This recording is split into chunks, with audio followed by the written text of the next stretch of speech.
movie theater ultimatum, naughty dogs, naughty leaks, and May the 4th be hijacked. All of this and more tonight on The Real Supergeeks. Welcome to the first episode. We almost didn't do the internet opener. And that's us. Welcome to this week's installment of The Real Supergeeks. We have a lot of news to talk about. We're going to start off at the top with oral arguments heard here in Seattle, where I live, by the Ninth Circuit Court of Appeals in the long-running copyright and trademark infringement lawsuit against Star Trek writer and David Gerrold and Comics Mix for their parody, so-called parody of Dr. Seuss's "Oh, the Places You'll Go," mashed up with Star Trek in this book that they funded on Kickstarter called "Oh, the Places You'll Boldly Go." And you may recall that about a year ago, a district court in California judge found that in fact, the Seuss estate had no case against David Gerrold and company around this book, and because it was a mashup of Seuss and Star Trek, therefore it was transformative and protected under copyright law and trademark law. So the Seuss estate, known for its litigiousness, appealed to the circuit court, and those arguments were finally heard via Zoom in Seattle this week. And it turns out, based on the questions from the three-judge panel that heard the appeals, that they did not seem to think a lot of the decision that was handed down at the district court level. And asked a lot of questions, basically saying, well, if this is if this kind of mashup is legitimate, then pretty much anything's legitimate. So how do you guys react to this latest turn of events in the Dr. Seuss, Star Trek, David Gerrold mashup case? Sean, why don't you start us off? Well, I'm not surprised by this. I was perplexed from the beginning at the conclusions that they came to on this. I mean, the argument here, the question being asked, which I totally agree with, is, again, everything. Now, you're basically saying everything that's a mashup, that's two distinct intellectual properties, if you just put them together, that's fair use. And that does not make sense to me at all. That's just double copyright infringement to me. I mean, I don't understand that whatsoever. And apparently the court seems confused about, the appellate court seems confused about this too. Of course, what we also discussed, was the issue of what parody really is. And this does not seem to meet the burden at all whatsoever to be considered parody. It's just a retelling of the same story, from what I can tell, of "Oh, the Places You Go," but with Star Trek characters. I mean, the art is identical. The even, if you've seen the pleadings in this case, you've seen just, I mean, like, exact copies of elements from "The Places You Go," just incorporated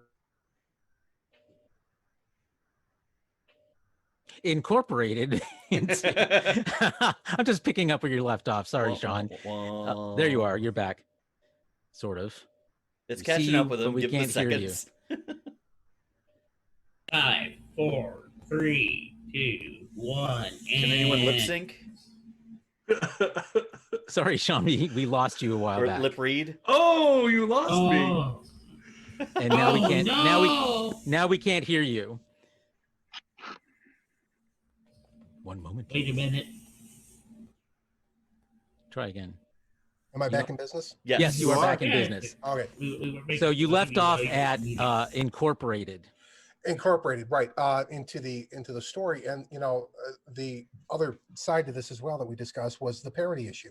I don't see any parody whatsoever in this, and apparently the court is as equally as confused as I am. It's just a retelling of the same thing. So parody is supposed to provide commentary or criticism within the commentary. Or this does none of that. This is just, we want to do something using two distinct properties, put them together, tell the same story, and that's why it's transformative. And I don't think that flies whatsoever. Yeah, I mean, based on the questions from the judges, they are similarly skeptical about the lower court judges' conclusions on all of those topics. And it seems to me like, I mean, parody is one of the most misunderstood things in copyright infringement, particularly by lay people who think that, oh, if it's funny, it's a parody. Right. And there's no doubt that this is a funny book. I mean, we've read most of it, but it's not a parody. Parody is not only funny. It has to comment on or criticize an original work, and to be covered under parody, it has to do it using the least amount of the original work as possible, which is subjective, granted, but because of the fact that it's almost a drawing for drawing reproduction of the places you'll go, with characters, as you pointed out, Sean, from Star Trek inserted where the Seuss characters were, but the layout's the same, the coloring's the same, the rhymes are very similar, but it's not making fun of anything. I mean, if anything, it's an homage. It's it's in praise of Dr. Seuss. So that does not make it parody. And I just don't think that they're going to get very far in this. They were lucky in getting a sympathetic lower court judge, and they celebrated their victory and assumed that that was going to keep up. But I think the reality of what copyright and trademark infringement really entails hit them in the face this week. Yeah, one of the things, it's like when I think of parody, I mean, it's kind of like one of the things like often it when you see it type thing. The first thing that just came to mind like recently was the Saturday Night Live sketch with where Adam Driver is Darth Vader doing Undercover Boss. That's parody, okay? And Kylo Ren. It was Kylo Ren. Did I say Darth Vader? Yes. Yeah, you said Oh Darth God. Vader. He wishes he was Vader. Right. Kylo Ren, yes. But yeah, I mean, that's clearly parody. And it's a parody of both things. It's a parody of both Star Wars and Undercover Boss. Yes, it is exactly. You were seeing exactly a commentary on both, and it's good. But this clearly does not fall under that. And my other concern about this too, and that is when this first started back when was this a Kickstarter or an IGG? It was a Kickstarter. Okay, when this Kickstarter went out there, they went to great lengths to put in a disclaimer that we're probably going to get sued over this, Mm-hmm. and your money that you donate to this is going to go to those legal costs. So it's like, I'm considering David Gerrold's association with this. Of course, David Gerrold's, his cheerleading for Alec Peters and Axanar. It's like, I'm of the feeling that they were really looking for a fight to change copyright law here on this. What's your thoughts on that, Carl? You know David Gerrold, so I'm just curious what your thoughts are on this. Sure. I mean, this kind of logic actually applies going into fair use around fan films as well, Right. which is where the connection between David Gerrold and Axanar and now this lawsuit. It's why I've covered it on Axe Monitor as well. The idea was that fan films, mashups have always existed in a sort of legal gray area for decades now. And, courts have found some mashups are in fact transformative and create original works, and others have found that they're not, they're derivative. And in this case, it's clearly a derivative work. And in the case of most fan films, they're derivative works because they're not transforming. They're trying to recreate. I mean, that's the whole point of a fan film, Right. is to recreate, the same feeling, the same look and feel of the thing that that you're a fan of. Now there are the occasional actual parodies of things like Star Trek and Babylon 5 and Star Wars, etc., and that's fine. And those are clearly parodies because they're it lovingly makes fun of the thing that of which they're fans. But the Seuss thing, the Axanar thing, they're not loving pokes of fun. They are, as the judge in the Axanar case pointed out in his ruling, they are doing everything they can to recreate to the finest level of detail these original works to which they do not have copyright. And we see the same thing in the Seuss book. David Gerald Seuss book is painstakingly recreating events and characters from Star Trek and painstakingly recreating the style and wordplay of Dr. Seuss. And so in this case, I think that we're looking at an instance where these loving recreations are fine as long as you're not trying to capitalize on them, and they literally are. They were raising money to pay for the production of these of the book, and so I can't necessarily say that that's not true either, because about the time the book itself was released, I can't remember if it was. It hasn't actually been released. It was never been published. Well, just before the lawsuit started, I believe it was during one of the holidays. It was either Star Wars: The Old Republic or it was Star Trek Online during one of their holiday seasons. They had changed all of the marketing on one of their websites with Dr. Seuss caricature. And I'm looking at this going, if they're going to sue, this book, did nobody send them a heads up that these other sites were doing this during the holiday season? I think there's a difference. But it's still marketing, though. It's marketing, but it's not something that is being marketed as a product. The product is still Star Trek Online. That seems more like a parody to me, where they're paying homage to something, but they're not trying to pass it off as their own property, as is in the case of this book. Yeah, I mean, this brings me to the point of brand confusion, which is another thing that's taken into consideration. Can the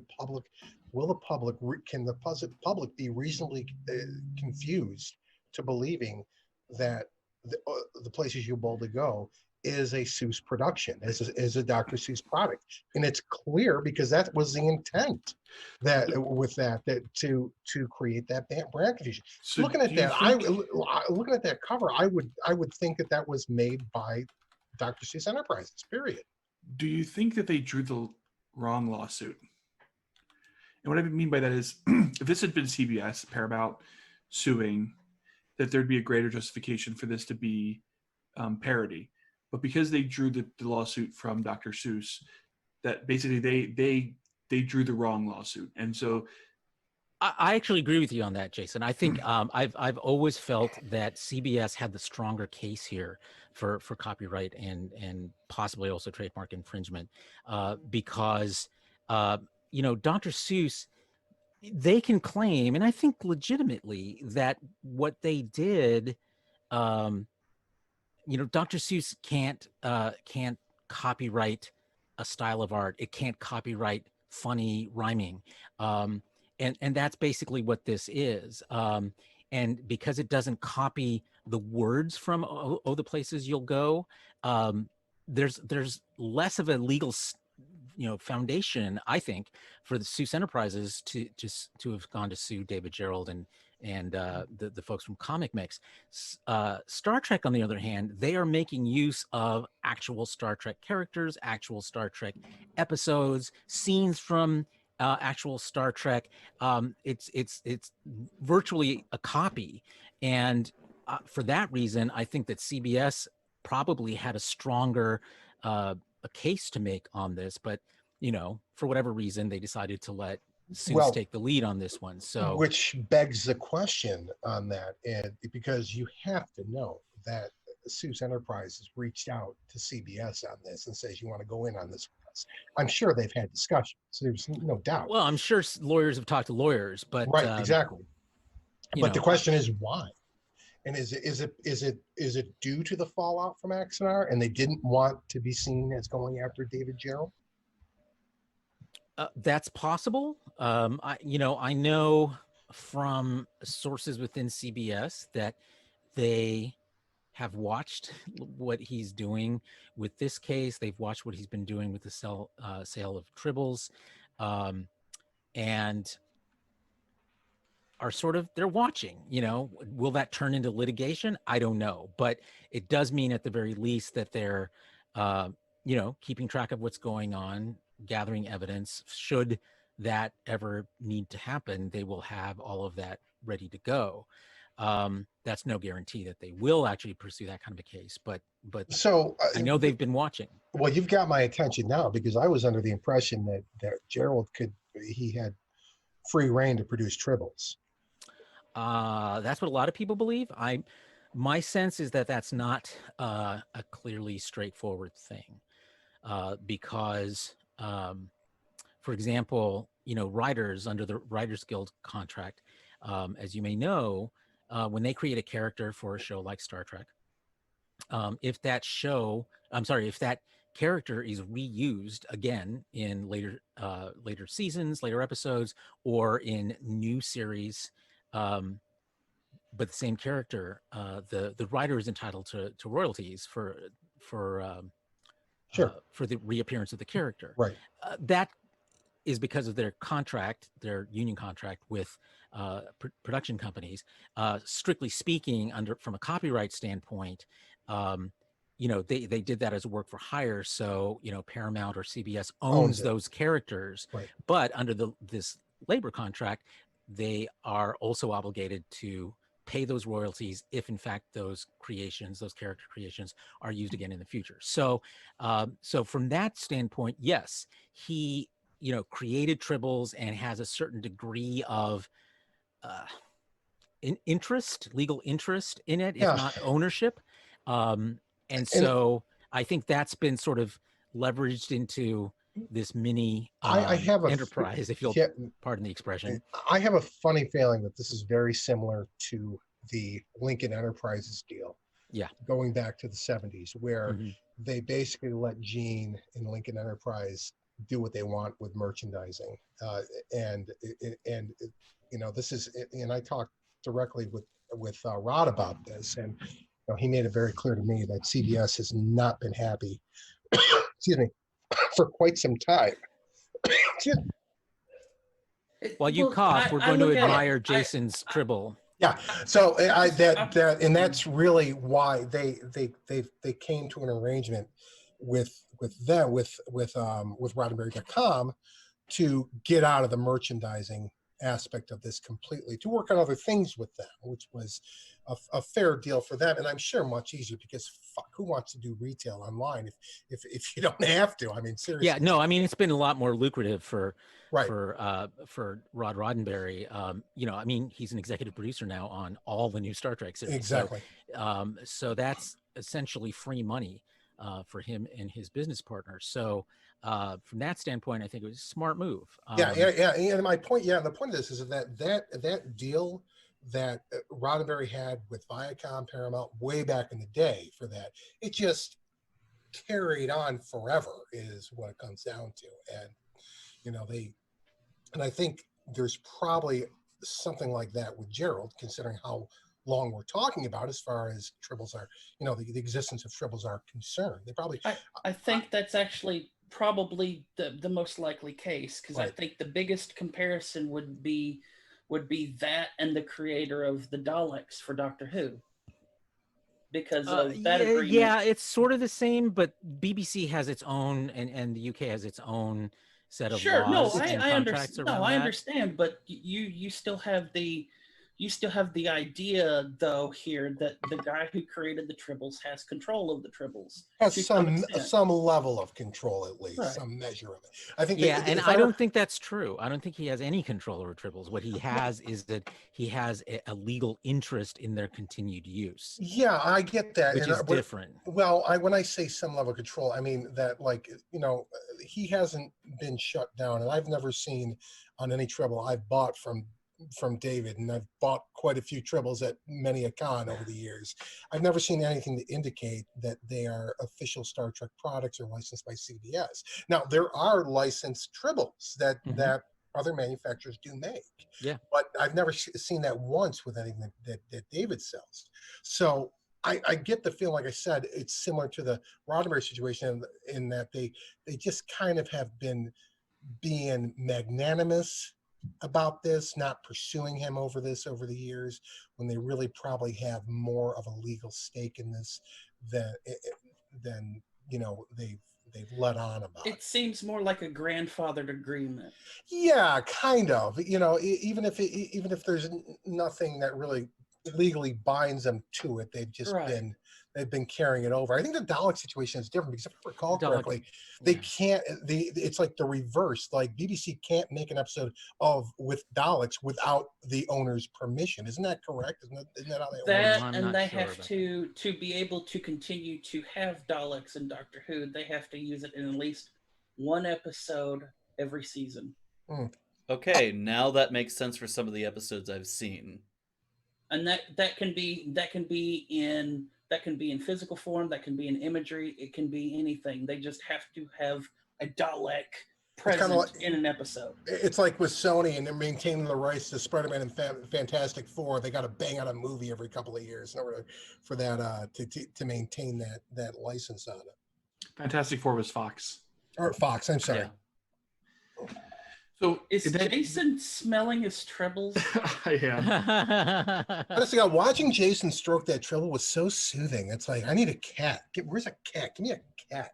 It's because I need to pet something. we're down a Travis tonight. We're Yeah. down to Travis, so we've got This- to have other toys This to Tribble engage with. this Tribble is fully cat. licensed by CBS. Yep. It's a fully licensed It's Tribble. authentic Tribble, not that and knockoff. it probably works too, because that's kind of been my problem with the David Gerald Tribbles. No, this one works. Well, let me turn it on. He's got to tear it open, everybody. You broke it. No, it comes with an on-off switch. Now, when you shake, That's what she said. Last When one you- I had a pull string. that's good. That probably worked better. Yeah, it worked, yeah. Let me activate Edward here. I named my Tribble Edward after the father of Tribbles. Aw, cooing. There we go. Does he Hold on. just make noise, or does he vibrate too? Like the He vibrates. He vibrates. I can go at ease, so he's always cooing. I can go on duty, and I can hand him to people. And if he senses a Klingon, he'll go off. There's a watchdog where I can put him on something, and if it gets picked up, he goes off. And then I have a button where I can just go ahead and just click the button. I can hand it to you, and I click the button, and go. Do you have a remote for this thing? Hey, what's going on? It's a phone app. It's a phone Is app. it really? Yes. No shit. Yeah. Wow, high tech. That is awesome. So I push the button here. Okay, now I want one. Now I want one so bad. So all of our Tribbles are beat. quick follow-up on the Dalek situation. The Atari Nation is the creator of the Daleks, and there actually is a formal joint ownership of those characters between the BBC and him, and now his estate. That is not the case at all with David Gerald. Right. Right. So just so you know, And it's he didn't even very- create them anyway. He copied them. well, that's- Allegedly. that's a Well, I That's thought a he whole- does, I thought that's he a whole other acknowledged issue, that. too. Didn't he? Doesn't he acknowledge that? it's that an he- homage. It's an homage. Yeah. That's what a lot of copyright infringers say. It's not copyright infringement. It's an homage. My Little Pony did Tribbles. Well, not the. Yeah, they did. Holy shit. That would be parody. Well, they were the different. What the difference was? They were flying. There They you go. also- Flying tribbles, They, flibbles. well, they've also done Doctor Who's, so there you go. That was just a. an appearance. That Rick and Morty made an appearance in pony form too, but it wasn't the focus. That of the I didn't episode. know. That's new. All right, well, let's move on to our next, also Star Trek related topic. And this was something that came up on our friend Robert Meyer Burnett's 400th episode. When did that happen? Of his Robservations Nonstop, YouTube show this week, in which he featured his good friend Brian Fuller, who came on board for a video interview to talk about many things, including his how he was influenced by horror films, and but also talked quite a bit about Discovery, which he co-created, and specifically about what his original vision was for the Mirror Universe, which, as you know, took up a substantial portion of season 1 of Discovery, and this was featured on Rob's show and written up in, I think, IO9 this week. We have a link in the Trello card for this one. Oh, IO9, the guys that love to use Star Trek as a punching bag. Yes, Yeah, well, yes, they they're do. still punching it at Discovery on this one by saying that that Discovery's Mirror Universe was awful, and if they'd only followed Brian Fuller's vision, that it would be a much better, would have been carried off much better.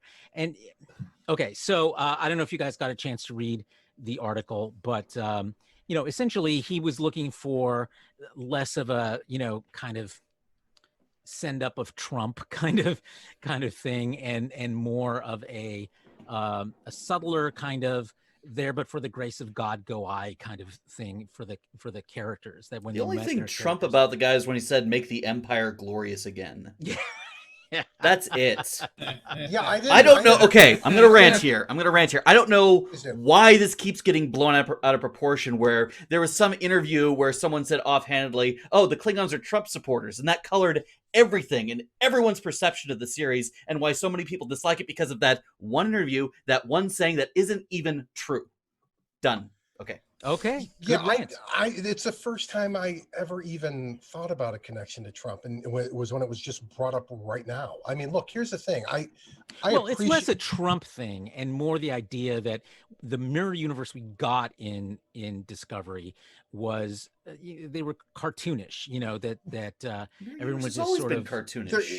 This is well, exactly he's my claiming it's not, and Rob is claiming it's not. That even the original, you don't have to comment, Justin. Even the original depiction, back in the original series, that yes, I mean, they claim that it was subtle back then as well. Oh my God. And which I laughed at also when I read this, because it was like, I'm sorry, do you remember the little flashback scenes they showed showing the mirror universe, Kirk and Uhura and so forth on the Prime Enterprise? They were busted like basically- 5 minutes after they beamed on.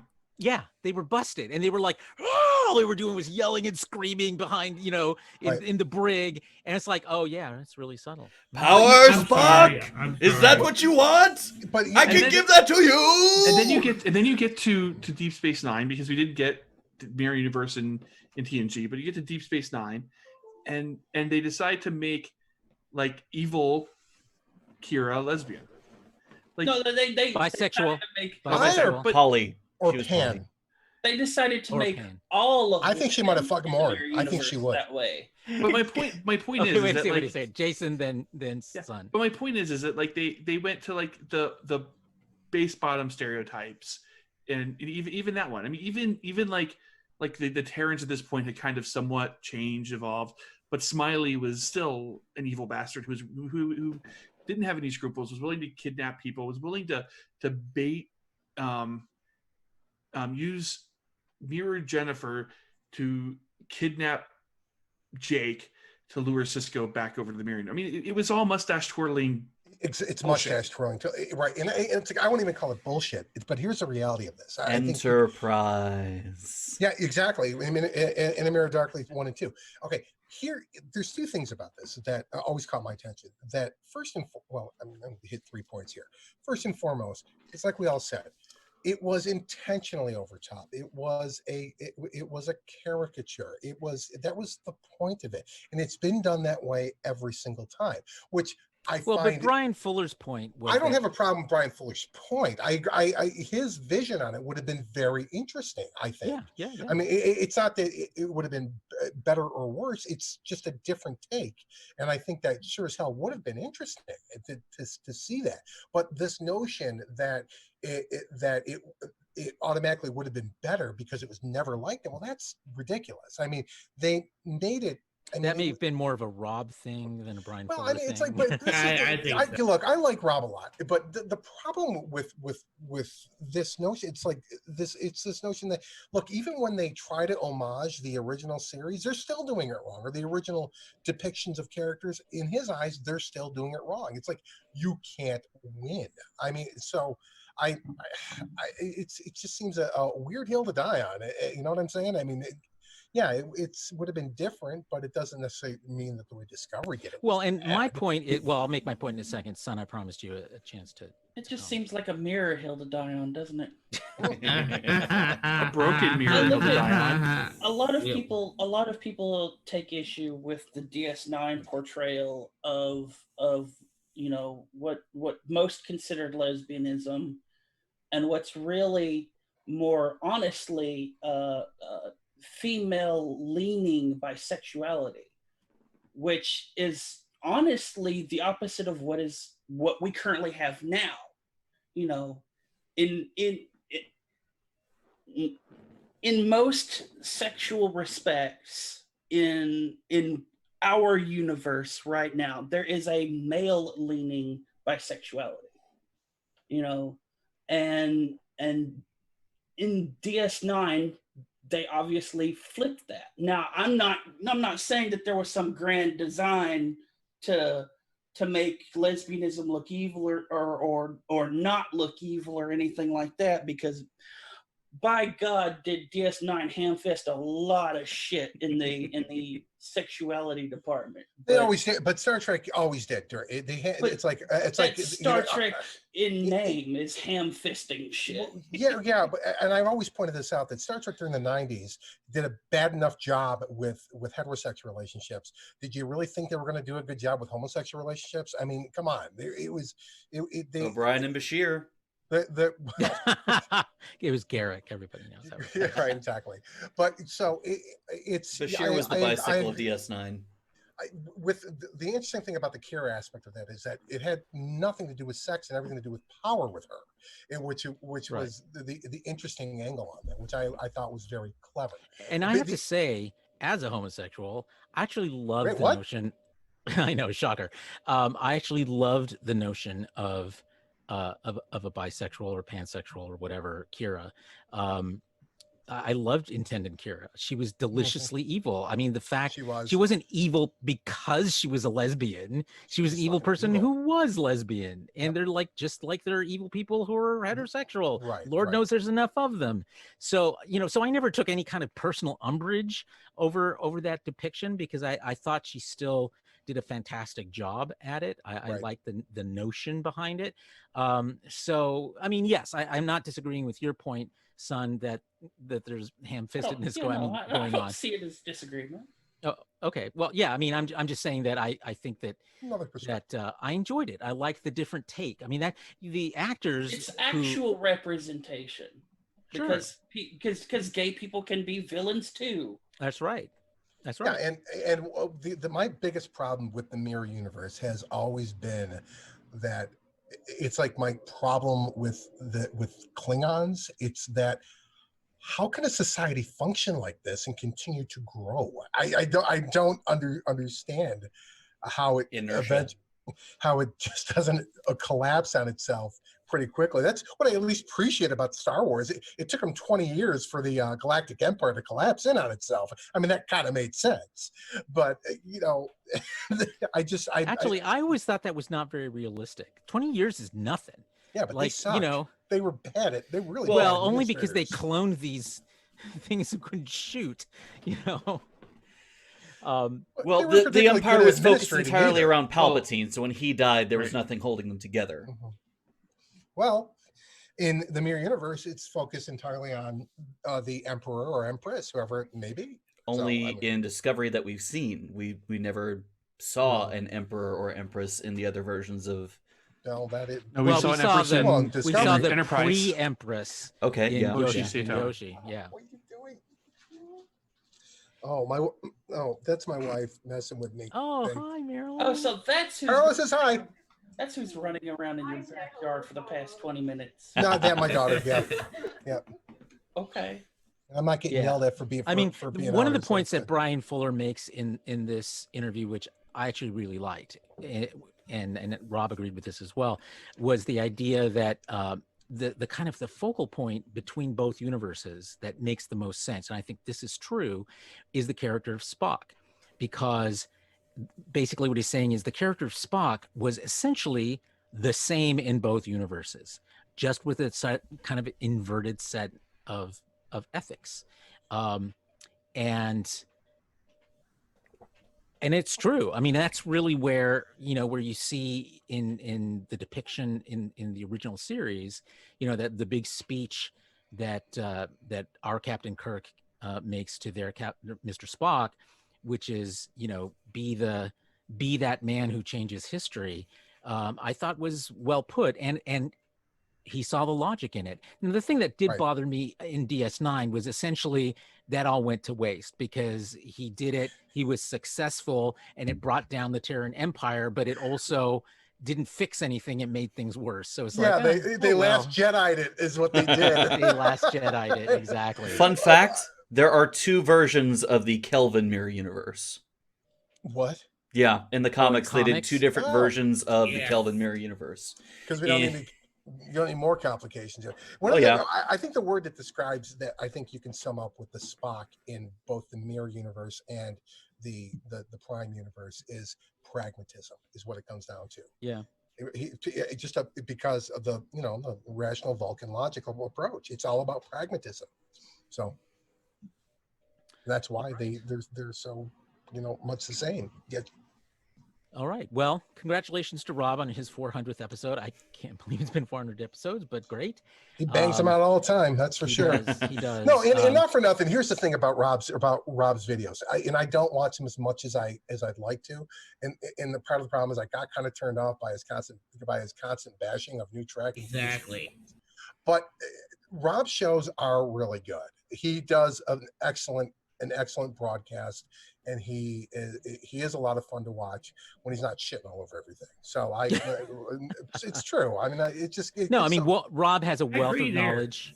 Yeah, he has a he wealth does. of knowledge and an interesting perspective, even Yep. if it's one I don't agree with. So it's rarely a bad show. Right. And in this case, I thought it was a really interesting one. But I just thought it's it's one of those things. And again, I love Brian Fuller. I was very disappointed when he left the show. Mhm. So not a criticism of Brian Fuller so much as it is this idea that, because he was the golden child and was somehow driven away by CBS. This is the narrative you hear. So what was his take on the Mirror Universe? We've danced around it a lot. Yeah. Oh, that's Brian it. Fuller's? Yeah. Oh, he was going for a much subtler approach, which was less about, a cartoonish villain in the Empress and in what's his name, Jason Isaacs' Lorca. character. But Lorca Lorca. wasn't cartoonish till he got back to the Mirror Universe. Right, and then that's when it took a turn. What he wanted to do was really make it seem like I said, there, but for the grace of God, or in this case Satan, go I. Where the characters would meet their counterparts or learn of their counterparts and see not just the stark difference, but that the stark differences came from a lot of things that they had in common. So, for example, take a look at Tilly and Killy. They seem diametrically opposed, and his version would have actually focused more on what they had in common rather than how starkly different they were. The only problem I see with this, and this is probably where the other producers were coming from with this kind of vision, that's a season-long arc. I don't think you can do that in 4 episodes, because I think that's what the Mirror Universe episode, there's 4 of them, I believe. Who did do that? Peter David in his TNG Mirror Universe novel. Wow, see, Oh, that was an excellent novel, Dark Yeah. Mirror. Where Picard was Where Picard had- was. That was yeah, Picard replaced his mirror counterpart, and as he was looking around his quarters, he saw all of the hallmarks of his own personality, Mhm. art, literature, and everything else. And he's thinking, how can a monster like the man that I'm reading about it be able to create such beautiful works of art like I do? What? And it really got him thinking about the nature of personality, nature versus nurture, while still keeping the idea that these characters are caricatures of themselves. Mhm. yeah, and I think that's kind of And then there was the dolphin officer, Commander E. Yeah.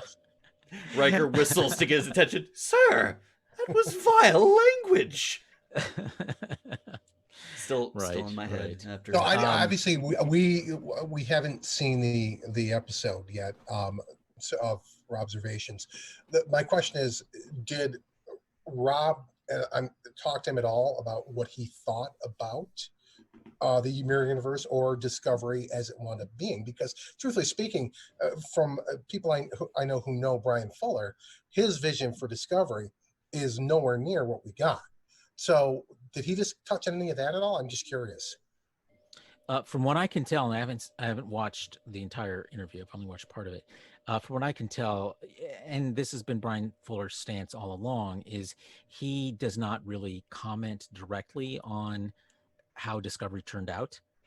He basically does what he's done here. He will talk about his vision for certain things, right. In their original form, and that's as far as he goes. He leaves it to he's a class act. Other people I like to that. I determine. Yeah, and I think that's great. I mean, that's smart.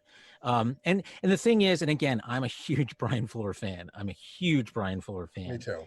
But some of his ideas are writers' ideas, which are sometimes they're great in our heads, but they don't necessarily translate well onto film and onto screen. So so they would have been tempered no matter what. Yeah, they just would have been. And I'm reminded of George. It's so true. I'm reminded of every time I think about how brilliant Brian Fuller is, I simply refer to the series Hannibal. Hannibal is amazing, and Rob is a huge fan of it as well. What I'm surprised about that NBC let it run as long as they did, to be quite honest, because it's not that surprising actually if you look at the economics behind it. Well, it was co-produced with I forget which European networks, and so they bore a lot of the production cost of it. So NBC didn't need super high ratings to still make a profit on well, from the creativity side and from the fare that NBC normally offers perspective, I'm like I said, I'm surprised it lasted as long as it did. From that angle of it, at least, because that's not their usual fare. But God, I mean, that show, can you imagine if that show had been on HBO? Holy shit. Yeah. Oh my God. I'm surprised actually it wasn't on. Me too. HBO, but yeah, I mean, so yeah, it's but I'm again, class act. I'm glad he takes that approach. It's funny the complete difference between him and Ronald D. Moore, who every chance he gets he shits on Voyager, which is just hilarious. Well, to each his own. All right, so let's move on to the other big topic of the week, and that is the news that AMC, apparently the theater chain, the nation's largest theater chain, made a statement against Universal Pictures, stating that they were no longer going to be showing their movies in the nation's largest theater chains because of Universal's move to release the Trolls World Tour. I'm not a troll fan, sorry. Film directly to digital and video, and where it promptly made what was it, like $150 million right out of the gate, and it was a bit more harshly worded than you're putting it, Carlos. I don't think I didn't from what I read, I did not get the impression that it was the fact that they did it that was the problem. It's the fact that they bragged about how much money they made. It's that they Well, want. It's that they're talking about continuing to do that in the future, to Right, do right. both a digital release and a theatrical run at the same time, or Mhm. completely ignoring the theaters altogether. Mm-hmm. You know what else made a shit ton of money too that they're not talking about? Banning Blumhouse films. The Invisible Man made a shit ton of money on VOD Mm-hmm. while being in the theater, and something like 120 million. The movie cost $7 million to make. I mean, but then again, Blumhouse didn't come out and have a big press release about how we're going to start doing this for all our movies.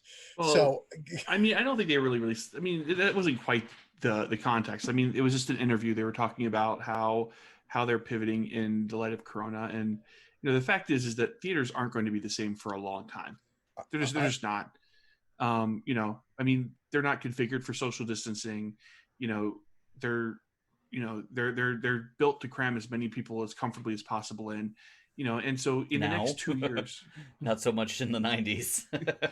but I mean, I'm just saying, is in the next 2 years, until there's either some kind of positive treatment or until there's some kind of until we get past coronavirus, the movie theater as we remembered it is gone. And so I think what he was saying was that we can continue to produce and release films, through both channels and make money. And I think AMC just took umbrage at that. Yeah, I mean, the theater owners are well known for wanting to protect the theatrical release window, which is essentially their, exclusive right to carry this content. And, because they're operating on thin enough margins as it is. And, honestly, I don't know how some of them continue to make money, but concessions.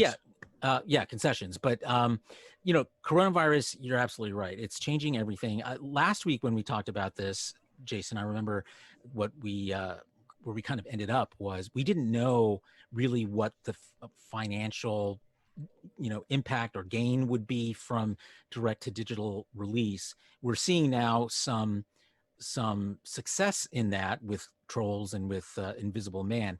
I think though that before we all start leaping to the conclusion that theaters are dead, and not for the coronavirus reasons, I think you're right about that too, Jason. But for long term, if people realize we'd rather just get this at home than having to go out for a very expensive night in theaters,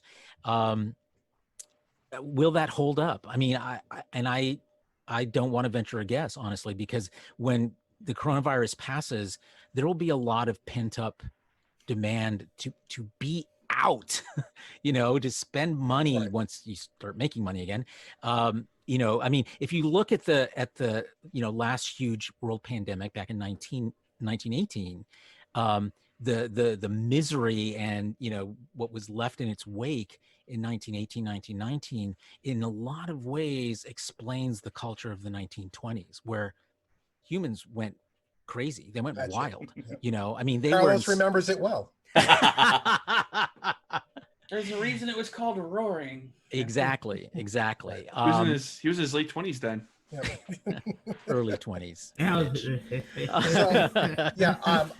Here's the thing: is that I talked about this earlier in the week. That the bigger issue I think here is that I think video on demand has been, for several years now, has been hurting the theater experience in general.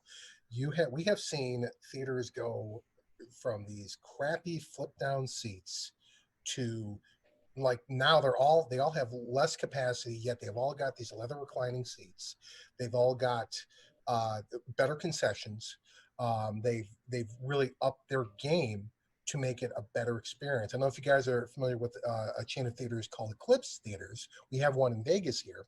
Eclipse is fucking amazing. They've got way less seats. They've got the full leather reclining, but not only that, they have little tray tables that flip down, and waiters come to you to bring you a full menu of food to you. Alamo Okay. Draft House bad. does that Yeah. too.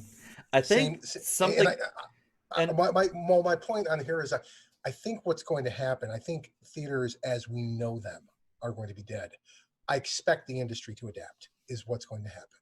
because they need to compete, and competition, breeds But it's a innovation. competition. But the competition isn't solely. It's not really based on those kinds of things, those kind of added value kinds of features. It's based on the content that draws people to begin with. I understand that, and but they don't control that. No, they don't control But that. my point though is that I think that it's going to be up to the theaters, the theater chains especially, to find ways to be innovative, to adapt to this, adapt to these demands, adapt to the contract. Well, sure, they're going to try, but if they don't control the content, that's the leverage that they had, which was, then we won't show your movie in our theaters, which is what AMC is trying to do here, and Universal is sort of Regal is sort of threatening around the edges to do similarly. They just don't have as much leverage here, because we've seen that a digital release can still be quite profitable. So they made their money back and then some, and they don't have to worry about the middleman of the theater. They brought back a lot more than they would in a theatrical release. Right. Yeah, so $100 million without a middleman is a lot more money than $100 million made at.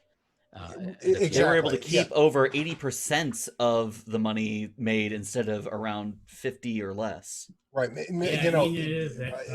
Picking up your marbles and going home does not seem like the really advantageous course of action for the theaters, because like you said, they're not really in a position to be doing that, period. Now I'm going to play devil's advocate because I think that that nobody knows how people are going to behave once we're past the coronavirus.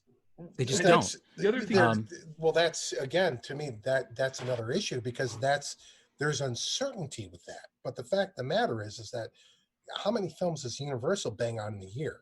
That's a shit ton of content you're not going to be playing. Well, sure. But let's talk about the content though, because I think that's an important thing to look at. The Invisible Man was to release, right? There was in theaters and then they went to VOD. Mm-hmm.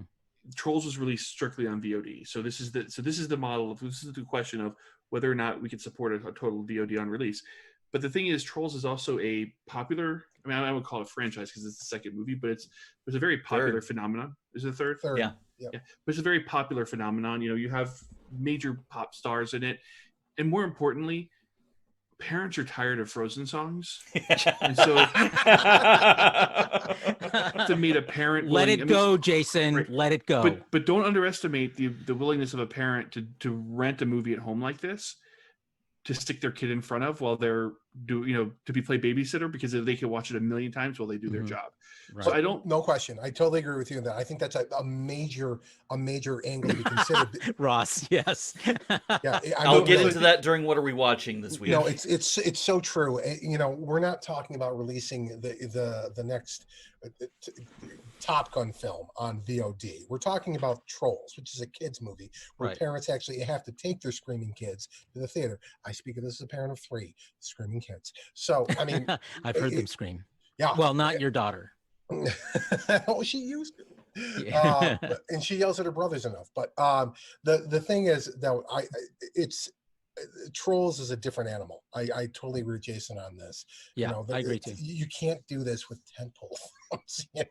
Well, maybe we don't. I mean, I think. Well, we don't know. We don't exactly. know. Right. And the data we have so far isn't sufficiently compelling, to me anyway, to convince me that this is a done deal. Well, not only that, there's also an issue of normalization here, because automatically in the past, we assume that direct to video content, is subpar, where that's been less and less true over the last 10 years. Exactly. And I think, it was a big gamble for Universal to say, fuck it, let's just put it on VOD and see what happens. Because for them, that's a pretty big franchise. That's a top tier, A+ franchise for them. So for them to do that, that was a big risk, and it paid off. So I think it's kind of broken the seal on a lot of this. I think that it makes it possible for more content like that to And- be released. And if you're a studio and you have content sitting, it's not making you money, and you're in a period of economic downturn, you're going to try to get as much revenue from that as you can. So you're Precisely. going to Good point. find a way to do that. Good Precisely. point. Justin, were you going to add something? Trying to get more word in here for about 5 minutes. You and me both, yeah. buddy. Yeah, you're next, son. I mean, you gotta let everybody get a word in here. Proceed, please. Okay. I can see why they universally did this, because kids are at home. You know, parents can't go to theaters. You're not distracting kids. You're not taking to daycare. They're stuck at home working with screaming kids in the background, and here you have trolls. You know, it makes sense why they did this. It don't make sense why all these theaters are getting their panties up in much, but they couldn't play the damn thing anyways. And I mean, you know, they could still actually have the movie in their theaters once they reopen. But they never said it wasn't going to put trolls in the Yeah, it theater. seemed like a bit of a knee-jerk reaction. I agree. No. It's like, I totally disagree. It makes perfect sense for why they reacted the way they did, because this has been moving in this direction for years. This Right, isn't I just a agree. coronavirus thing. Universal is This has talking been a about- sense of impending doom for theaters I totally for agree the with last that. 15 years. I agree, but But- here's the thing. People are still going to want to go out for the theater experience. Not everybody has to. You think so? We don't know that, Justin. Well, we don't know that right now, but before this happened, you know, that was everybody's thing. People still go out. But you can't assume the way things were will be the way things will be in the future. when You I just say can't. when I say a knee-jerk reaction, I'm not really talking about their what I mean is a knee-jerk public reaction to this. That's to me that was surprising to me, that they came out and publicly said this instead of just saying it behind the scenes, talking to Universal and saying, "Look, we're not playing here. We're going to cut your shit out." You know, I'm just surprised they went public with this so quickly. You know, that's Okay. If you read Ross, go ahead. If you read the actual statement released by AMC, I'll read it for you now.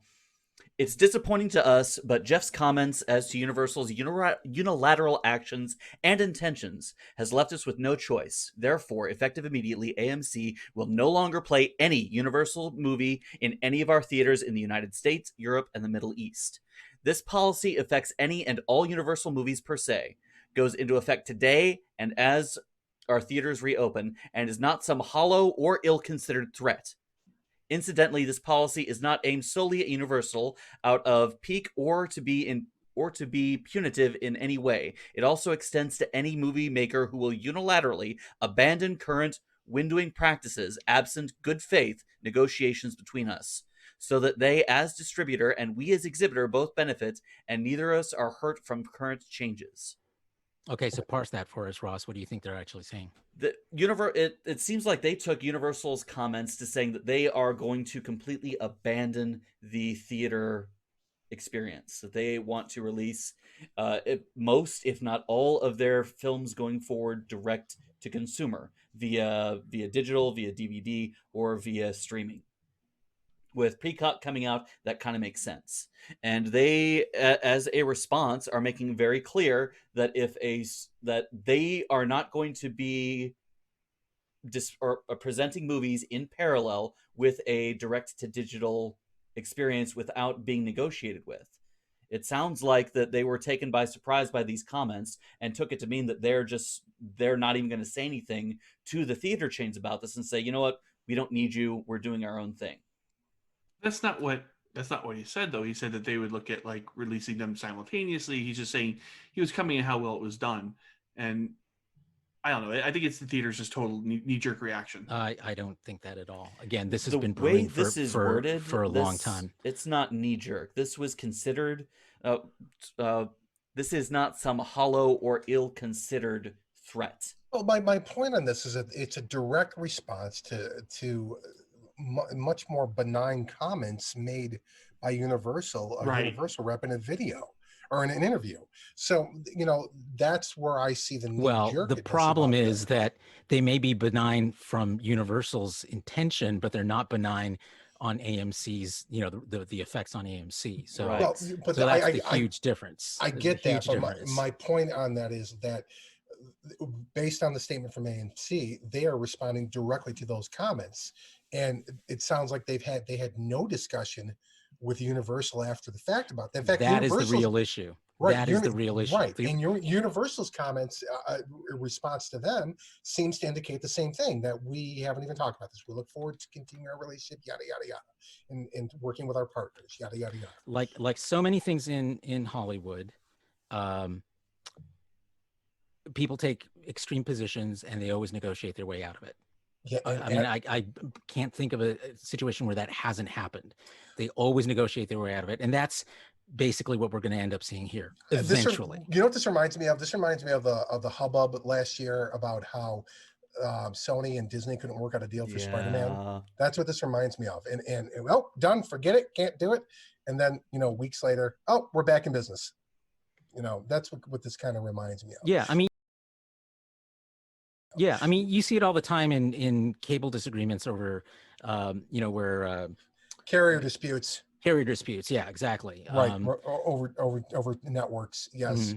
So, same thing. They always take very extreme positions, and they go as far as to actually take channels off of their cable lineups, and then inevitably they always work something out and it comes back. Yeah, so. well, yeah, but and by the same token, we're still living in a world where Adam Sandler continues to get to make movies.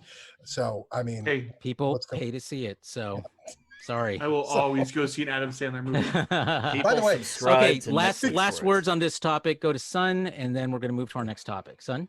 I look at this situation and it reminds me a lot of the deals that Walmart Home Office does. And that is that AMC and now Regal jumping on board. It seems like they see themselves as the Walmart of the cinematic industry. And they're trying to take the creators of products that they will be selling and say, oh, you don't want to agree to our product? Well, you don't get to sell your product. Right. And right. The problem is you literally have an industry who has the money to run off and make their own platform to do shit themselves. They just did it. Mm-hmm. The only reason that they don't is because there are laws against it. Yeah. And another good analogy, GameStop. Oh, yeah. Yes, they are. Yes, they are. Okay, so moving to our next topic, and this is still on movies and releasing. Sony announced that its upcoming Spider-Man movies are going to be moved, likely thanks to the coronavirus. Those include the Tom Holland sequel, as well as the Spider-Verse, very popular Spider-Verse sequel that everyone's waiting for as well. Looking at least 2021, I think, is where it's falling. How anxious are you about having to wait for your next dose of Spider-Man? I'm anticipating a long wait on everything. Yeah, and honestly, I'm a little bit fatigued with superhero films in general, to be quite honest. After the last decade plus, I'm okay with a little break from this. Welcome to me 5 years ago.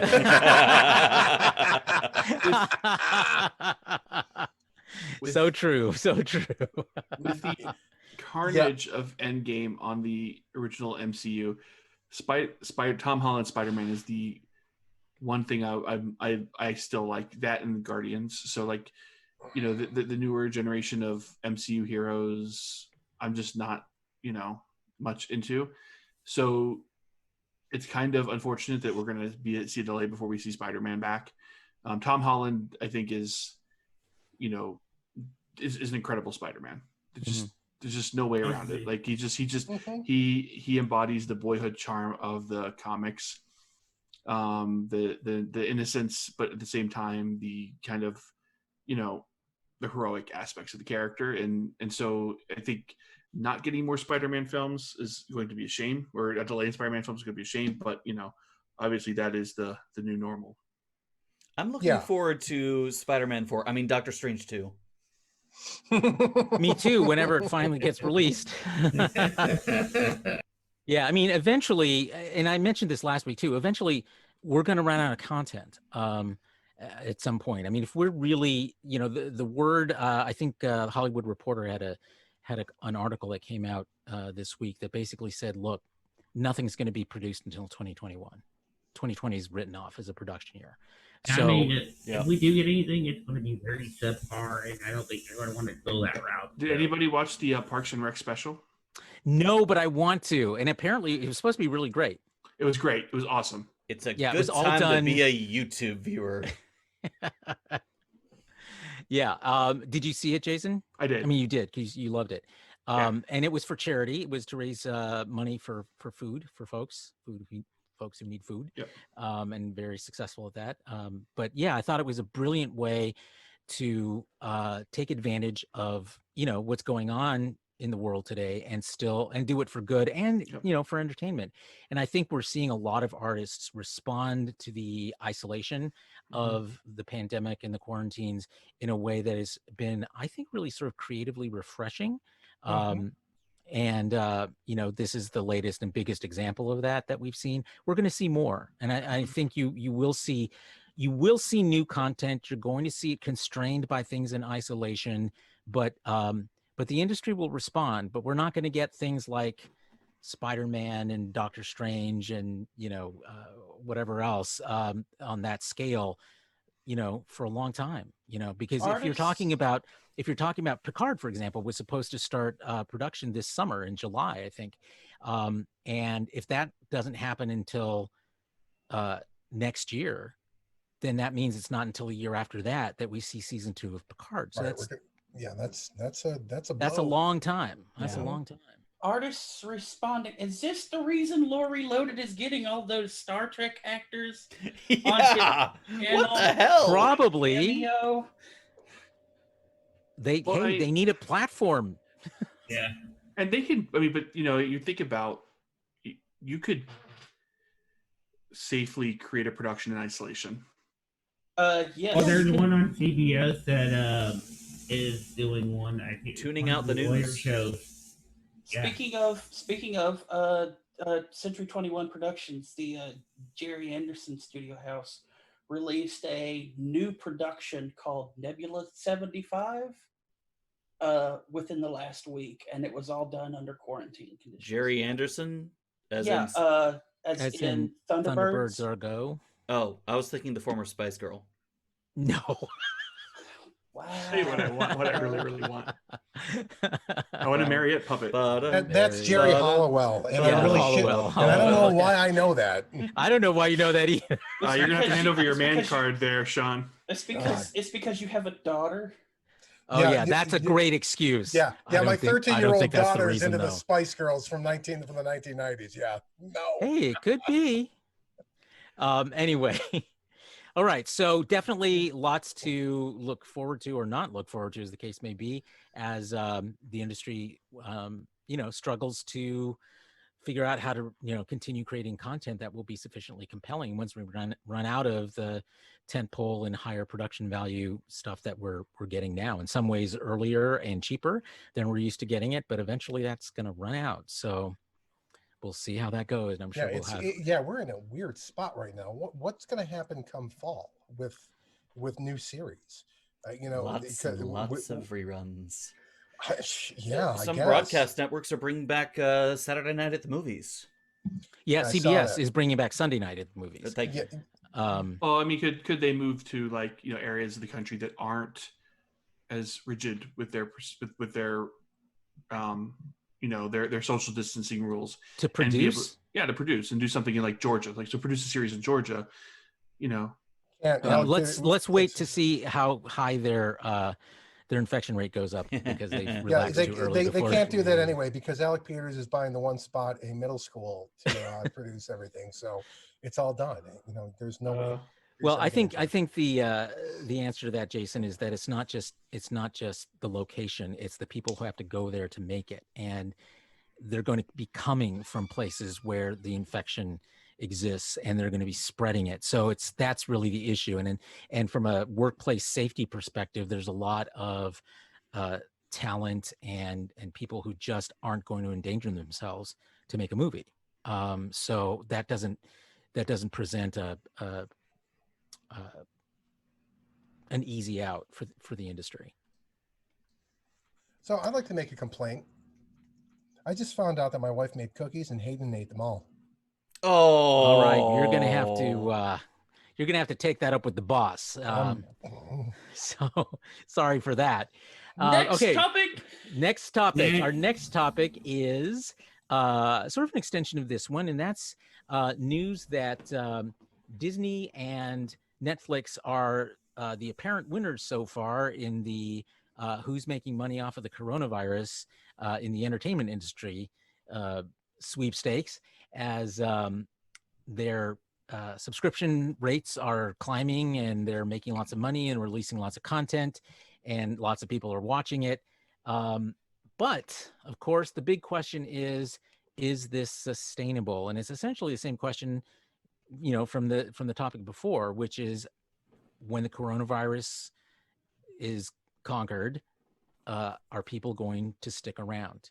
The same question opinions. we've had for the last 2 weeks. It's False the alarm. same. False alarm. All right, so your complaining can end. This is a question that's been running around for the past 3 years, though. Not just coronavirus. This whole Sure, but we were seeing a leveling off with Netflix, especially. That now we're seeing a lot different set of numbers since coronavirus. I think how do I put this? I think the biggest issue here is not the will it sustain itself. The biggest question is, will the industry suddenly start putting everything in one basket and then collapse because people want to go out for entertainment afterward? That is the question. That is exactly the question. So what do you think the answers are? Well, here's the thing. I know it's much easier to just forget that you have a subscription to keep it going and then randomly just turn it on than it is to actually leave the house and go to a movie theater. That's all I'm saying. I mean, I think this has been a boon for the industry, and I don't expect that there's going to be much of a drop off afterward. I mean, this is the whole point of CBS All Access giving away free months, is to give people a captive audience to consume their product. So if they're getting this many new subscribers, Netflix and Disney Plus, now it becomes an issue of, do we like this product or not? And if we do, we've consumed enough of it to know we really want to keep it. So, well, you have to continue to provide content, though. If the content's not there, yeah, I mean, that's where exactly true. I mean, that's where I'm at with Netflix. I mean, honestly, I know you guys talk about Netflix, but I'm about ready to cancel my Netflix subscription because there just isn't much good on it anymore. Oh, I disagree with that. They released a bunch of stuff today that that's going to be very successful for them. So I don't know, but I mean, so as far as today is concerned, I don't think that's the case. But long term, they're going to end up with the same kind of content shortage as everyone else. So I don't know, again, how sustainable that's going to be. Well, that's true.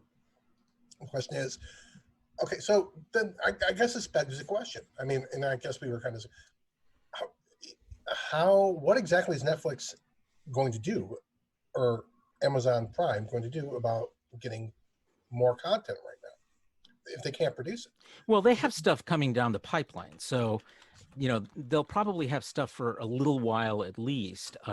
Their other thing is they're probably going to start emphasizing a lot more foreign-made content that's already in the can, has already been released, and they're seeing an increasing amount of success with those kinds of shows. Elite from Spain is one.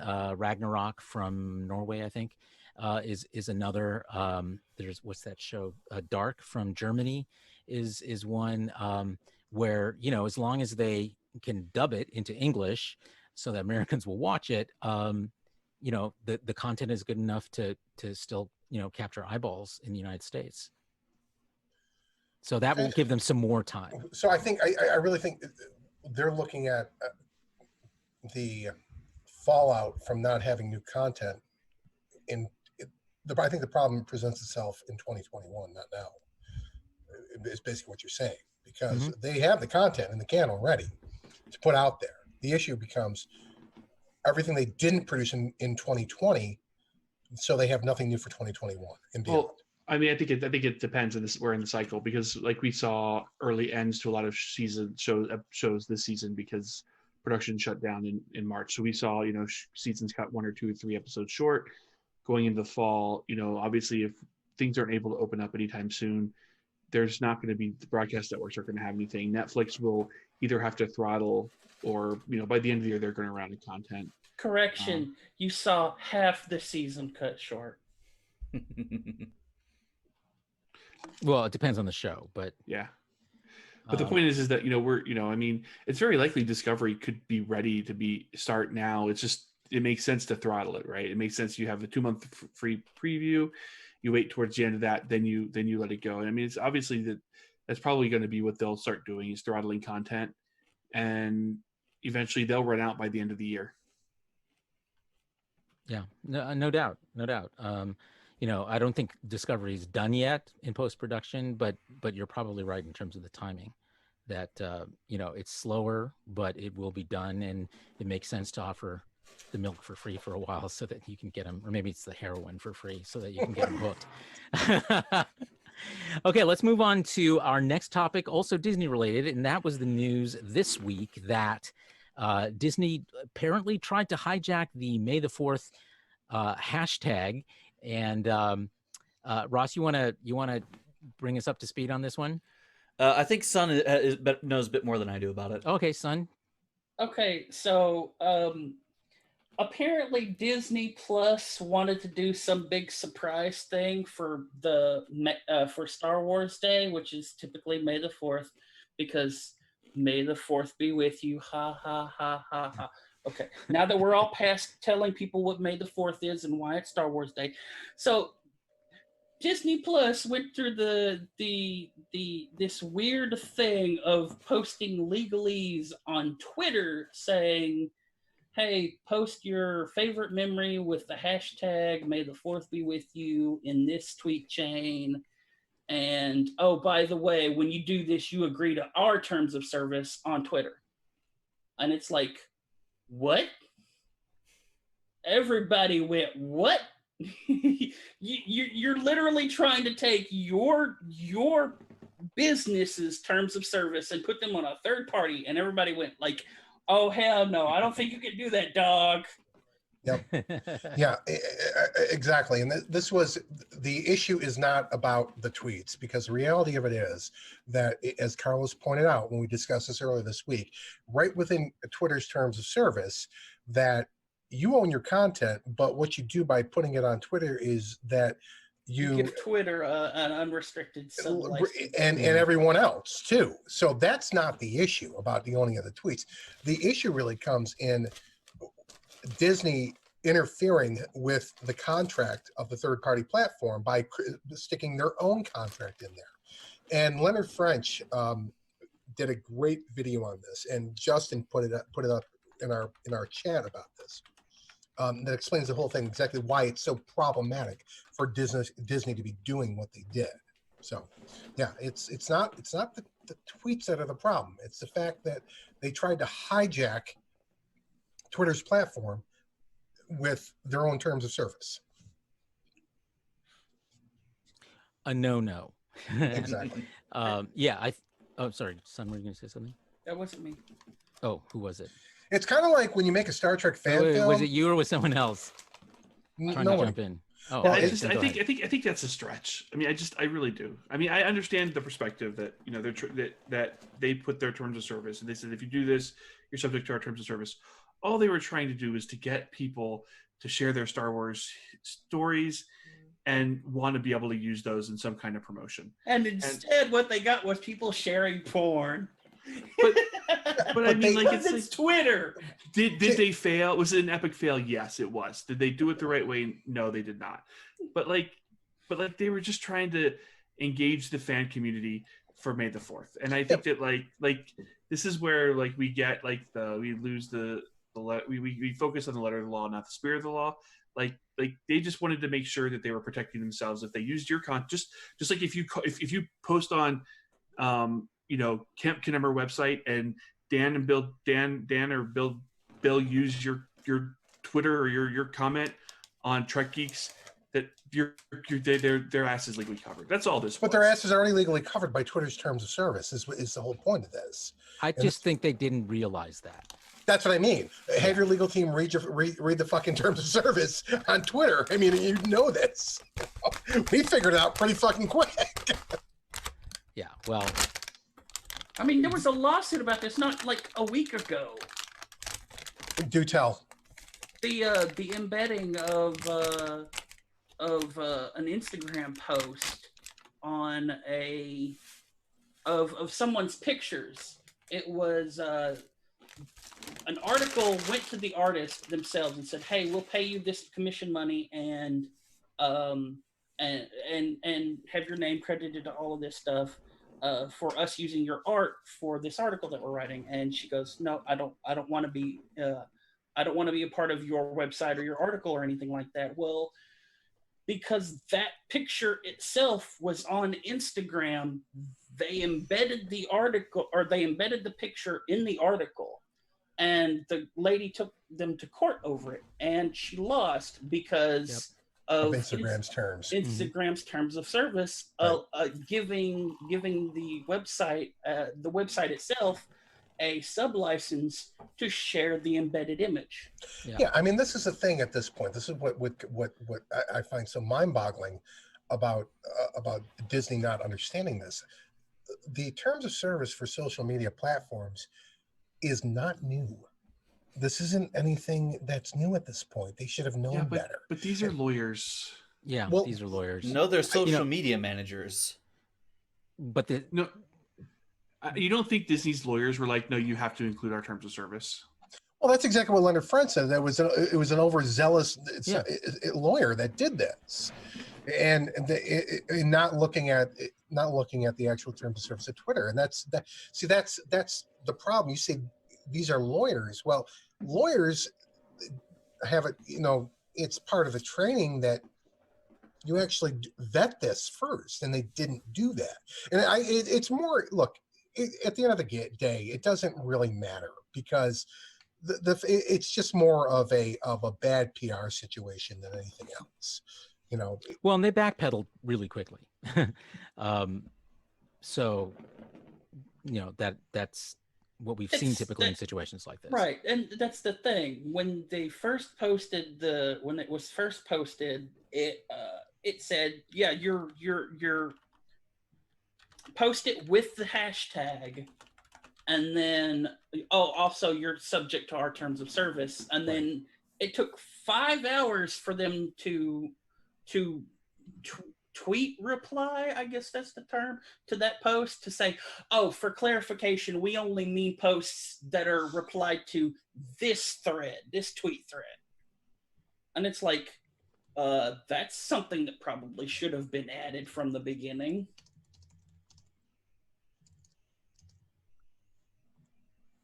Yeah. All right. Well, that's where we leave it. All right. Let's move on to our next topic.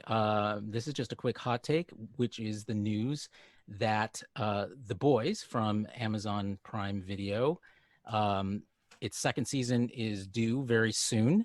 But prior to its release, apparently they have already been given the go-ahead for a season 3. I forget which of us ended up being fans of The Boys. All of us. Was it all of us? Is everyone looking forward to a season 3? I haven't already? seen it yet. Oh, Ross! No. I don't care to see it. I know it's superheroes, but it's evil superheroes. So maybe, it's more to your liking. Are they evil, or are they mirror universe superheroes? Narcissistic. They're celebrity superheroes, so that makes them evil. That's just celebrities, period. Exactly. Except for the cast of Parks and Rec, which sang Little Sebastian. Yeah. Indeed. So everyone's Thunderbirds are go on this one except for Ross until he catches up on season 1, right? Whenever I regain control of the remote control. Okay. So noted. Next topic, word from the worlds where Star Trek and the Orville overlap, is that Jonathan Frakes, well known for his depiction of Will Riker in Next Generation and also, of course, in Picard recently, is itching to get to make an appearance on the Orville. So I know that our opinions are all over the map as far as the Orville is concerned, but how do we feel about yet another Trek alumnus crossing over in some capacity to work on the Orville? Who wants to start us off? Jason. Oh, so the more Trek alumni that show up on the Orvilles, the more legitimacy that TNG with dick and fart jokes gets. So it really hurts me. It's like watching like someone you love, like, I don't know, like smoke a pack of cigarettes when I see that, because it's like, it's just damaging. And it's like, what are you doing? Why are you doing that? You're killing me. Yeah, so that's my thought on it. Okay, son. I can't. I'm just wondering why the link links me to the new Star Trek Picard series teaser trailer What? from comicbook.com. That's weird. Oh, the way comicbook.com works is that they have, when you link to a story, there's actually stories that appear if you keep scrolling. Other older stories appear below it. They just do. Right. And so this is the first one. It's like a WordPress blog that doesn't know what the fuck it's doing. yeah, I mean, I think that's an artifact of the fact that they're doing stuff like that, which is endlessly annoying to me, because you never can tell exactly where the real end is of an article. Yep. Anyway, so that's why. Okay, well, I look at it this way. Jonathan Frakes on the Orville. Okay, cool. Does it give legitimacy to the Orville? I don't care. Does it take away from Star Trek? No. Does it add anything to the Orville? Hopefully. I mean, the Orville's been writing a whole bunch of its own toxic everything from the people who love Discovery and Picard and despise the Orville for some reason, and the people who love the Orville and despise the opposite too for some reason. And I'm just like, please, for the love of God, let people have fucking things. Yeah, of course, I agree. My take on this is I'm indifferent to Frank's being on it in general. But the thing about the Orville is that, my opinion is I like the show. I think it could be a lot better. It's been, I think, quite mediocre over the past 2 seasons. But everything that I've heard about the revamp they're doing for this show for season 3 makes me very excited, because it is nothing like the first 2 seasons. It's going to completely veer away from the original Trek copycat. Yeah, but I don't think can it really ever do that? I mean, considering the premise of the show, I don't think it really can. I don't mean just copycat in terms of look and feel. I mean copycat in terms of you mean stories. carbon copy is what you mean. Yes, that has always been my issue with the Orville. Right, that's our biggest issue with the Orville, and also, veering away from the dick and fart jokes, which they kind of did a lot to be fair. Season 2. Yes, they have been. Season 2 was far more dramatic, but then again, season 2 very much felt like a actual TNG season. TNG season, right? Which is, I think, was kind of problematic. I think, truthfully speaking, I think the best 2 episodes of that season were the 2 episodes that were actually original on that during season 2, that weren't just carbon copies of the overall. So the show has a lot of potential, and the fact that they're really revamping it to make it a darker show, from what I understand, You mean like Picard? Yeah, exactly. See, it's just Well, the next generation of the next generation. Well, look, my source on this, who worked on the show, said that McFarlane's original vision for this was that he wanted to do an homage to TNG, but the response he got was basically, "You're the guy that does Family Guy, right? Okay, do that, but do a lot of Family Guy shit in there. That's what we want. Do the Family Guy shit in your little Star Trek show." And so, that's why I think it faltered. And I think now that I don't buy it. I don't buy it.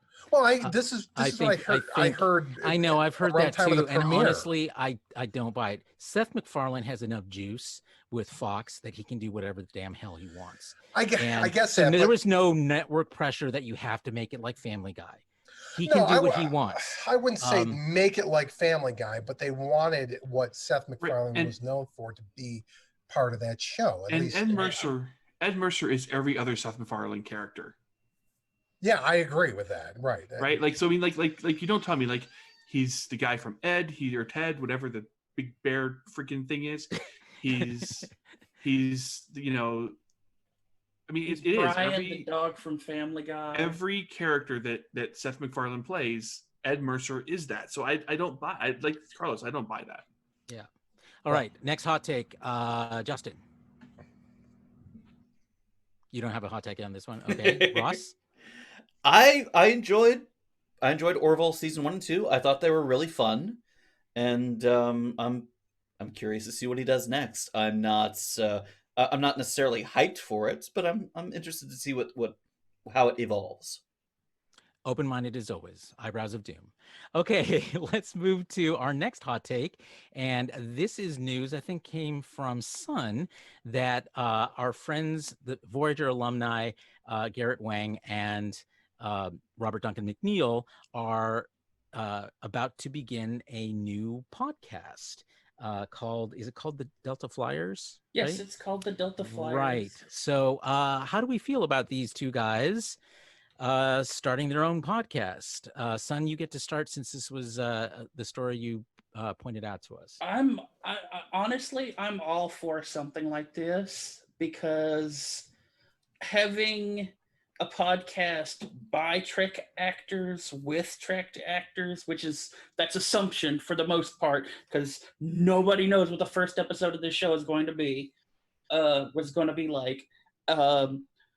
But this idea of having Trek actors on a show talking about their own experiences or whatever would probably be an amazing sort of distance from network PR, where you're not under constraints of, oh, hey, this is a convention, let's be nice and not talk about this, that, or the other, or this is PR for a new series that we're guest appearing on, so we got to play nice. And you could get into details of some of the horror stories behind the scenes, which, yeah, sure, some of the conventions have done that, but there's a lot more there. I guarantee that. Some of the conventions are nightmares. Okay, let's take a quick poll. How many people plan on listening to the Delta Flyers? Is that a yay or a nay, Sean? Everybody but Carlos? Okay. I don't know. I'll give it a shot, but I find Garrett incredibly boring. But that's just me. I like Garrett. I want to be more convinced that they have something to add to the right. Well, Garrett's been doing weekly live streams where he just sits there and chats with people for a couple of years now. So if anyone is set for a podcast format, he's the guy. Sure. I'm a fan of the Rewatch podcast. I probably listened to West Wing Weekly twice, most of it anyway, and it just ended. I'm listening to The Office Ladies. I'm now listening to Fake Doctors, Real Friends, the Scrubs Rewatch podcast. So I mean, and there's a lot that can be brought into this format, and it helps reinvigorate old content, which just sounds like something we're going to need to do over the next 6-12 months. So I was never a fan of Voyager. I tend to dump on it more. But at the same time, like if it can provide new appreciation and new stories, I'm really looking forward to hearing about what's your name and all the behind the scene drama between what's her name, Janeway and Kate Mulgrew and Jerry Ryan. Yeah. Jonathan Frakes actually did one the other day. I think you watched it with me there for a little bit, Jason. Where they were IGN hosted a First Contact rewatch with Jonathan Frakes. Yeah. Oh, that's right. All getting in on it. And they're all getting in on the act. Apparently, get everybody's bored. No, I think there's definitely a market for people who want to do rewatches and want to get actors' takes on it. I'm just not that interested in it. I saw it the first time, so but that's just me. I mean, I'm not saying they shouldn't make it. I only have a limited amount of time to do things, so I'm gonna. One of the coolest experiences I had. One of the coolest experiences I had was to see The Wrath of Khan, followed by a stage presentation by William Shatner talking about his memories from the movie, and that was just an incredible experience. And so it's not going to have the same effect, I think, as having, I mean, it's the first time I've ever went. This is kind of the precursor to me going to STLV. Was me? He was in Charlotte. Was going to go see that, and I think, I think if actors can bring something that's kind of unique to our experience of enjoying the art, I think it's worth it. Well, this brings us to our next topic, which is the rise of virtual cons. With, again, the coronavirus putting the kibosh on things like Comic-Con and probably STLV, we're seeing a move to more online events that are con-like, and as a means for some smaller cons to survive, hopefully, and for bigger cons to continue to be able to make money. Creation, I know, just did a convention panel like live stream with, again, Garrett Wang and Robert Duncan McNeil, I think last week. And so we're seeing that happen more and more. So the hot take, do you think that virtual cons are going to make it? Are they going to effectively replace real cons? I got to be honest, after this would have been my 18th STLV if it happens, and I'm at the point where I don't give a shit about what the celebrities have to say. I'm there for my friends. I went to, with you guys, I think maybe 2 or 3 of the events in the ballroom to hear them speak, and I guess it all depends on your perspective. If you've never done cons before, this might be appealing to you. But if you're a veteran, it all depends what you get out of it.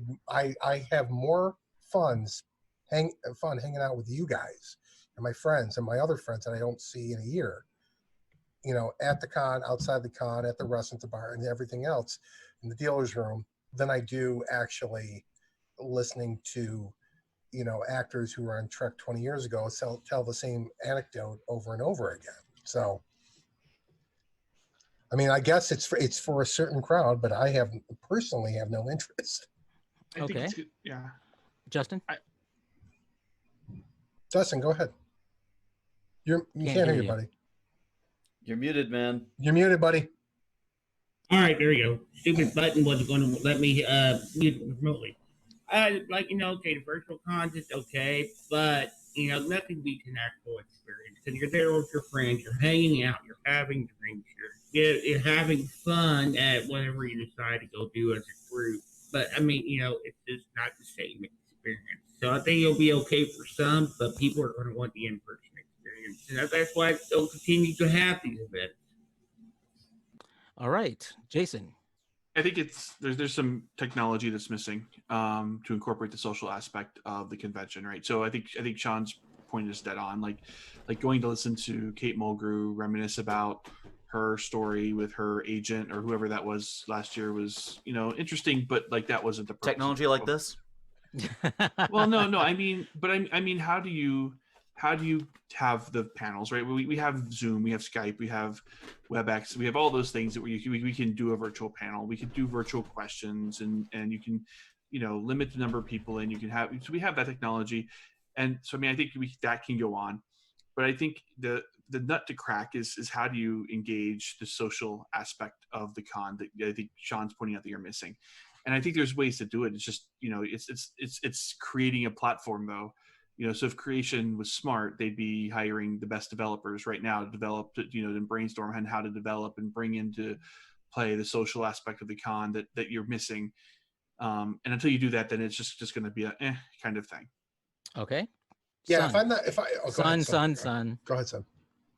So I've been a part of the games community for several years, most of my life, honestly. I've seen virtual conventions. They usually coincide with physical conventions. Warframe and more notably, EVE Online do this quite a bit, where they'll have the actual physical convention, where they'll have the panels and different rooms and different stuff, but they will also have what's called the virtual con experience as well, where they'll be streaming from Twitch, and it'll be like whatever presentation is going on in the main hall at the time.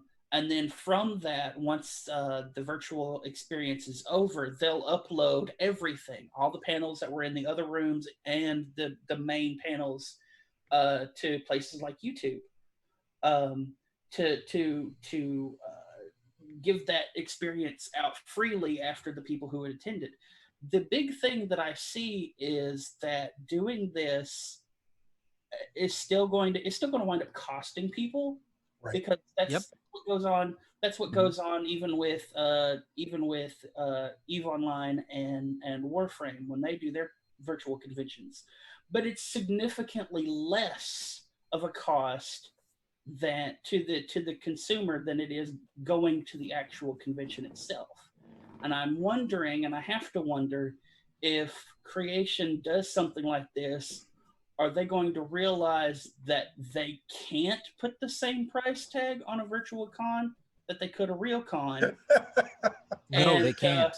They can't. And I mean, are they going to realize that though? Right, exactly. Or they're going to try and charge it? I mean, they will realize it one way or the other. Okay, look, never underestimate creation's desire and ability to milk the fans. That's all I'm gonna say. I mean, but I mean, again, weren't they the ones in trouble a couple of years ago from doing that? they're in trouble every fucking year doing that. The how much the prices and significantly yet they gone up. persist. And yet they But you persist, can- and people keep doing it. Exactly. But you can easily make the money though, right? So you again, like if you have the right platform, now you're paying, instead of paying $500 for $100, $125 for signature, you're paying $125 for a cameo video, And I think that's where this goes, right? So that's how fans can have their interaction with the stars and that sort of thing. You can have 2-minute Skype calls with William Shatner for $500 or $300 or whatever. I mean, that the money's there to be made. They just have to have the platform to be able to do it. Ross. I've actually taken a part in several virtual cons, most notably among them BlizzCon. I went to the very first in-person BlizzCon back in 2005, and since then I really haven't been able to make it, so I've always participated in their virtual experience, their at-home experience, where they give you an option to watch all of the different panels, go back and watch them in VOD later on, and then just share in that experience in the reveals, in the speculation, in the question and answer panels. Some of those can be very entertaining. But then there is Paradox Interactive's PDXCon. They live streamed a lot of that to YouTube. So there is definitely room for the online convention to grow. In fact, last weekend, Steam hosted an indie game narrative convention that I haven't gone back and looked at yet, but I have it bookmarked. So the room for this sort of things exists. It's just a matter of the companies that put out these conventions, like Creation, to figure out a way to adapt to their business model. And I don't think Creation is up to it. Well, there's All right. Well, this is hot take. So you had your chance. I'm going to finish up with my hot take, which is, and this will be short. Essentially, yes, they're going to make a go of it, and yes, they will attract an audience. The problem is they're not going to attract the same audience. People who can afford to go in person to STLV or Comic-Con or whatever are not going to be interested in virtual cons. They're not, and certainly not at the same price point or anything approaching it, because they want to be there in person, and nothing will replace that. Now, having said that, that doesn't mean there isn't an audience for these kinds of cons. There is. They're just not the same audience, and they're not going to have as much money. So so Creation and their ilk simply aren't going to see the same kind of money coming in from these experiences. And they also have to bear in mind that if they cheapen, the experience, in other words, if people only have to pay, $50 for their time with William Shatner as opposed to, $500 in live, William Shatner only has enough time. So once the coronavirus is over, they're not going to stick around with virtual stuff. They're going to go back to where the money is. So that's my last hot take. We're moving on. Sorry, we've got. Damn it. Sorry, you had your chance, John. Okay. Ross, you have a bunch of gaming news, starting with a big leak of plot points for an upcoming video game. So why don't you start us off with that? So, The Last of Us is a very well-received and renowned game property. It launched the PS3. It was celebrated for its storytelling, its acting, and its gameplay. People absolutely adore it. I haven't completed it, but I loved what I did play. And we've been eagerly anticipating The Last of Us 2, which has been in active development up till the virus outbreak. Now, since then, it's been mired with rumors of developer crunch, people, the publisher taking advantage of the developers to try and get as much work out of them for as little time as possible. And then this past weekend, it seemed that some major plot points, assets, cinematics, and other assets from the game had leaked online via YouTube and other sites. It got so bad that the developers shut down the game's subreddit to try and get a handle on these leaks, to try and find out what was going on. And overall, can they do that? Huh? Can a company shut down a subreddit? Oh, yeah. It's their subreddit, sure. If it's their official subreddit, if they have the admin rights for it, yes, they absolutely can. Okay.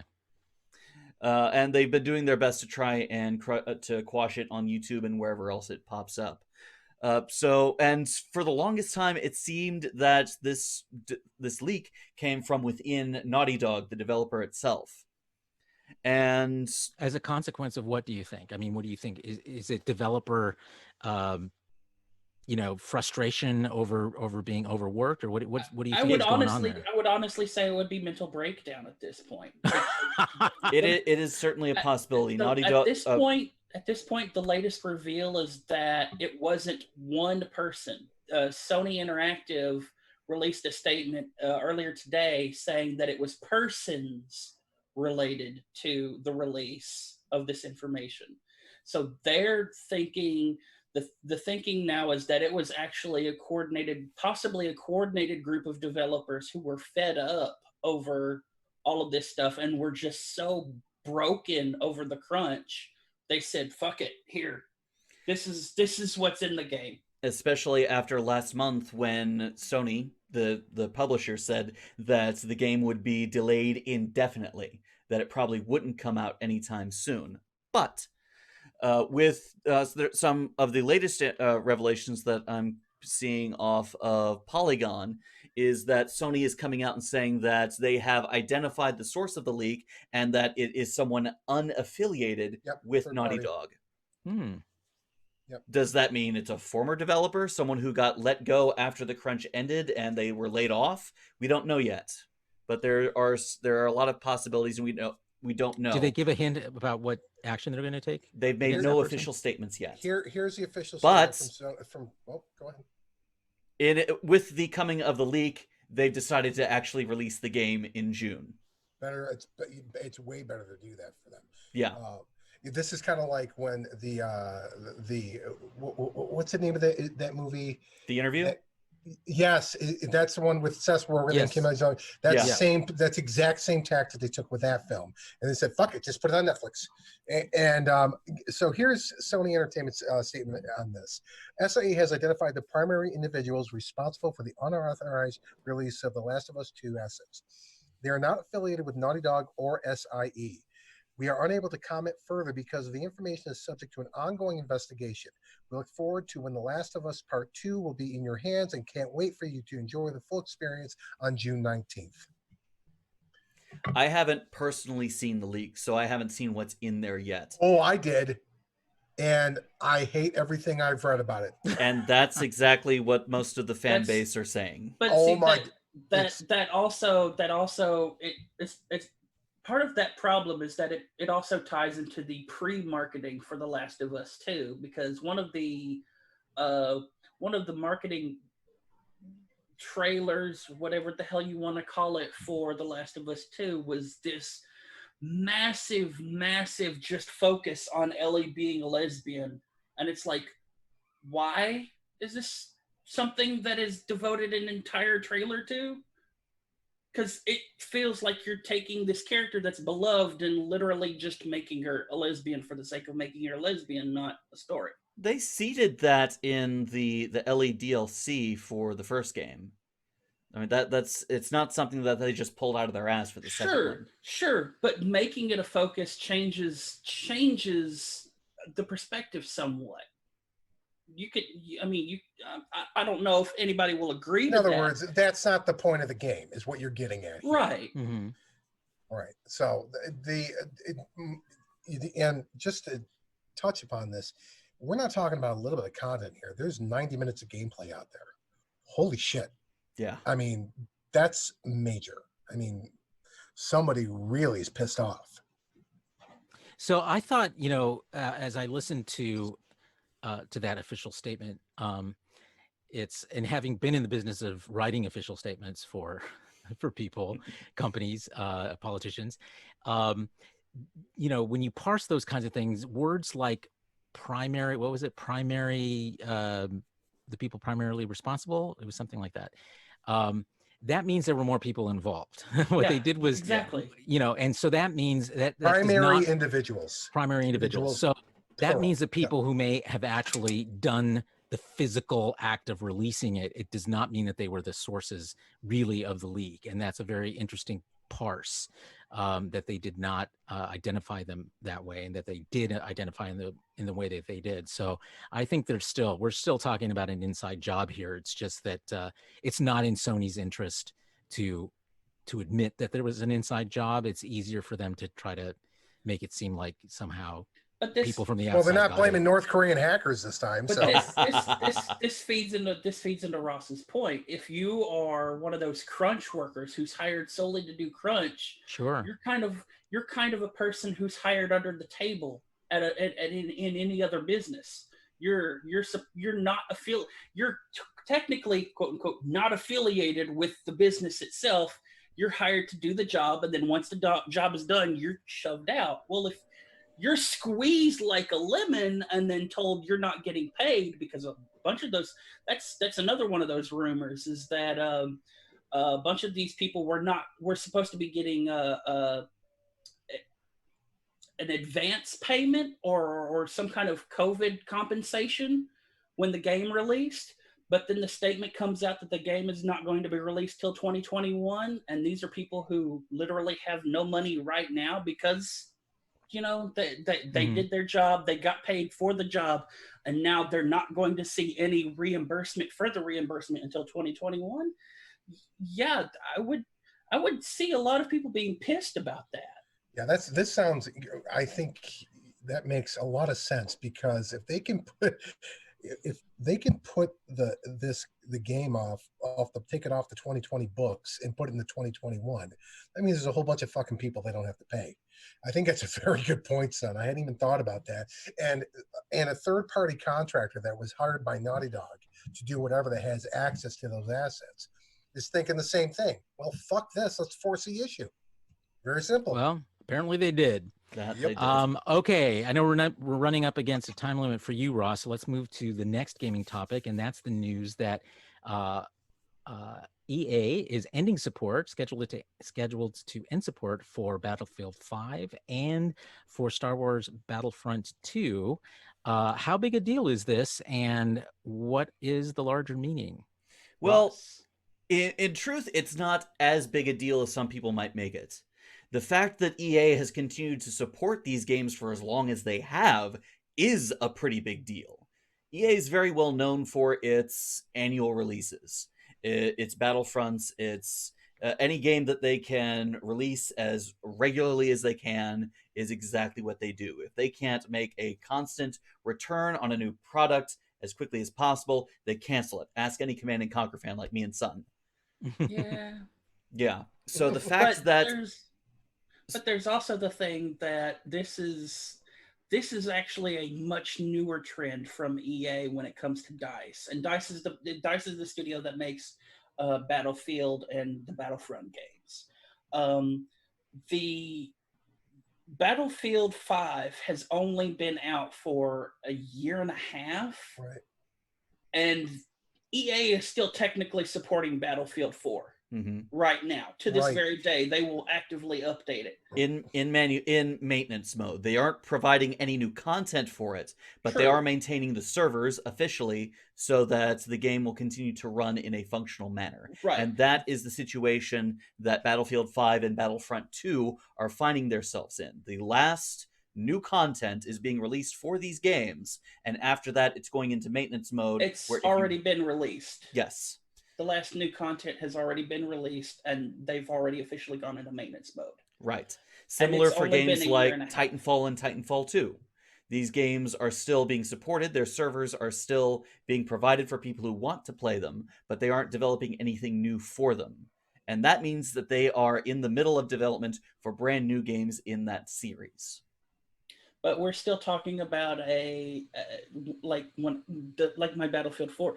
You're talking about a game that had actual support for up to 3 years later with DLC and updates, and even came out of maintenance mode not too long ago to introduce what do they call it? Like night ops. Where they would take some of the more famous maps and switch them from day to night cycles, so you would have to use night vision and all that kind of stuff. So to have this not even less than 2 years for the Battlefield game, for the newest Battlefield game, this is a really major change in how Electronic Arts is handling Dice. And for someone like me who's watched EA consume the husks of other studios because they're not doing well on a yearly turnover, that's what this looks like to me. Is EA is getting ready to shred Dice and basically fire everybody or move them to other studios. DICE is working on a new Battlefield, according to EA. And a new Battlefront is a possibility. We're not sure yet. Jesus Battlefront Christ. 2 had a disastrous launch. Yes, it did. EA almost lost the Star Wars license over how badly they butchered the Battlefront 2 launch. They've managed to DICE managed to pick it up later on and keep it going. But it's not that old a game, and compared to other multiplayer games out there that are still getting updates and releases and new content, but that's the problem with Electronic Arts, though. Yeah. See, Battlefront 2 should have been the addition and DLC content for Battlefront 1, because Battlefront 1 was a shell of a game. As far as concerned, was a shell of a game that was said, we will iterate upon this, and then they shut the doors for Battlefront 1 to make Battlefront 2 to push out for the new Star Wars films. Same thing with Titanfall and Titanfall 2. I hate Battlefront 2 with such a passion. I can't even tell you. I really do. Because I was promised a campaign mode, and I blew through that campaign mode in 6 hours. I've never done that with a game in my life. I was so pissed off. I'm actually surprised you were able to get through the campaign mode. Most of the people that I've seen try to play the campaign mode weren't able to even get through campaign mode because it would break. Oh shit! I'm just amazed Hey, that they no. make games where I don't have to flip floppy disks between every. Have you ever played Wing Commander 4? Like Yes. the load time on that CD was forever. Like, oh my god, it was one of the that game took like That's ages. so last millennium. But it was so fun, just like the It's first pre-COVID command. retro. Well, it's funny because I look at the original Battlefront games from the early 2000s, and it just amazes me that how those games are so much fucking better than any of the newer iterations of the Battlefront games. It's because they weren't following this formulaic thing from a studio known for formulas. It's not just that the goal on these games wasn't DLC and just milking the gamer. The goal on these games was to actually provide an experience. The goal of the older games back from our time growing up was actually to play to have fun, not to play and spend your damn money constantly. But I spent $16. I can buy Battlefront 2 for the PC. Do I get? I mean, is that the whole thing? I get the server multiplayer. I get all that. Sure, get onto the. That's when you get onto the online version. In order to get anywhere, they just milk the shit out of you in order to have any kind of experience for it. So. All right. So let's move to our last gaming topic, and that is Ross's first impressions on Chimera Squad. You want to tell us about that, Ross? So if any of you have taken just the lightest glimpse at my Twitch channel, you'll know that I'm something of a turn-based tactics fan, specifically the XCOM franchise. I started playing the game when I got the original UFO defense game in a PC Gamer demo disc back in the late 90s, and I've been in love ever since. And when I launched my Twitch channel, XCOM 2, the latest addition to the series was is still my flagship game. So imagine my surprise after the game has been out for over 5 years now. The last of the updates, both paid and free updates, have come and gone. And 2 weeks ago, we get a surprise announcement from Firaxis, the developer, that a new XCOM game was on its way the following week. Just completely out of the blue. And unlike mainline XCOM games, this one changes the formula a little bit. The soldiers that you command are predetermined characters rather than blank slates that you can customize as you like. If they fall in a mission, they don't die permanently like the mainline game. And the scale and scope of the games, the gameplay and the story are much smaller scale, set in a single city rather than the entire world. A lot of people were a little off-put by this change, but the thing to keep in mind is that Chimera Squad is not a mainline entry. It's a side story. It's an experiment to try new things within a franchise. And in that regard, I think it succeeds wonderfully. I have put in about, I want to say, 15, 20 hours of the game so far, and I'm really liking the changes that they've made. The primary new feature of the game is called Breach Mode, where you set your soldiers up to enter a building and take the enemy within by surprise. Also, a change, instead of your soldiers positioning, shooting, and moving, followed by the enemy, now each individual soldier, both on your side and the enemies, takes sequential turns with different abilities that change up the lineup as you move along. It's an interesting change to the formula that I think does well, and I'm very interested to see where this story is going. It's set 5 years after the end of XCOM 2. This setting of XCOM was rebooted in 2015 by Firaxis, starting over the story of aliens invading. The twist for XCOM 2 is what the aliens won, and now you're in command of an insurgents agency trying to reconquer the planet. As we see in Chimera Squad, you win! Congratulations! And now you have to maintain the peace in a world that is now inhabited by the freed mind-controlled slaves of the aliens that were part of the enemy forces that are now living and commingling with humans. And that's the premise of the game. You're trying to keep peace in a city that could potentially tear itself apart. Having watched Ross stream this, it takes some of the best elements of XCOM and even stuff like Phoenix Point being out now, and adds things like troop placement is like something that everybody and their sister and brother is like, man, I wish I could do that before I start a battle. And it kind of does that. It's a much more streamlined, almost casual experience, but in a very good way. It's definitely still a challenge. You for example, on the stream right before the show tonight, I catastrophically failed a mission. It went bad. It went bad fast. I there were several oh shit moments there. Yeah. All right, last words on Chimera Squad. If you're Anyone? interested in turn-based tactics and you want a game to kind of get you into the mindset, into the setting, Chimera Squad is a very good place to start. XCOM 2 and its expansion War of the Chosen can be very intimidating. So this is a good jumping point. Remember Birth of the Federation? Kind of like that.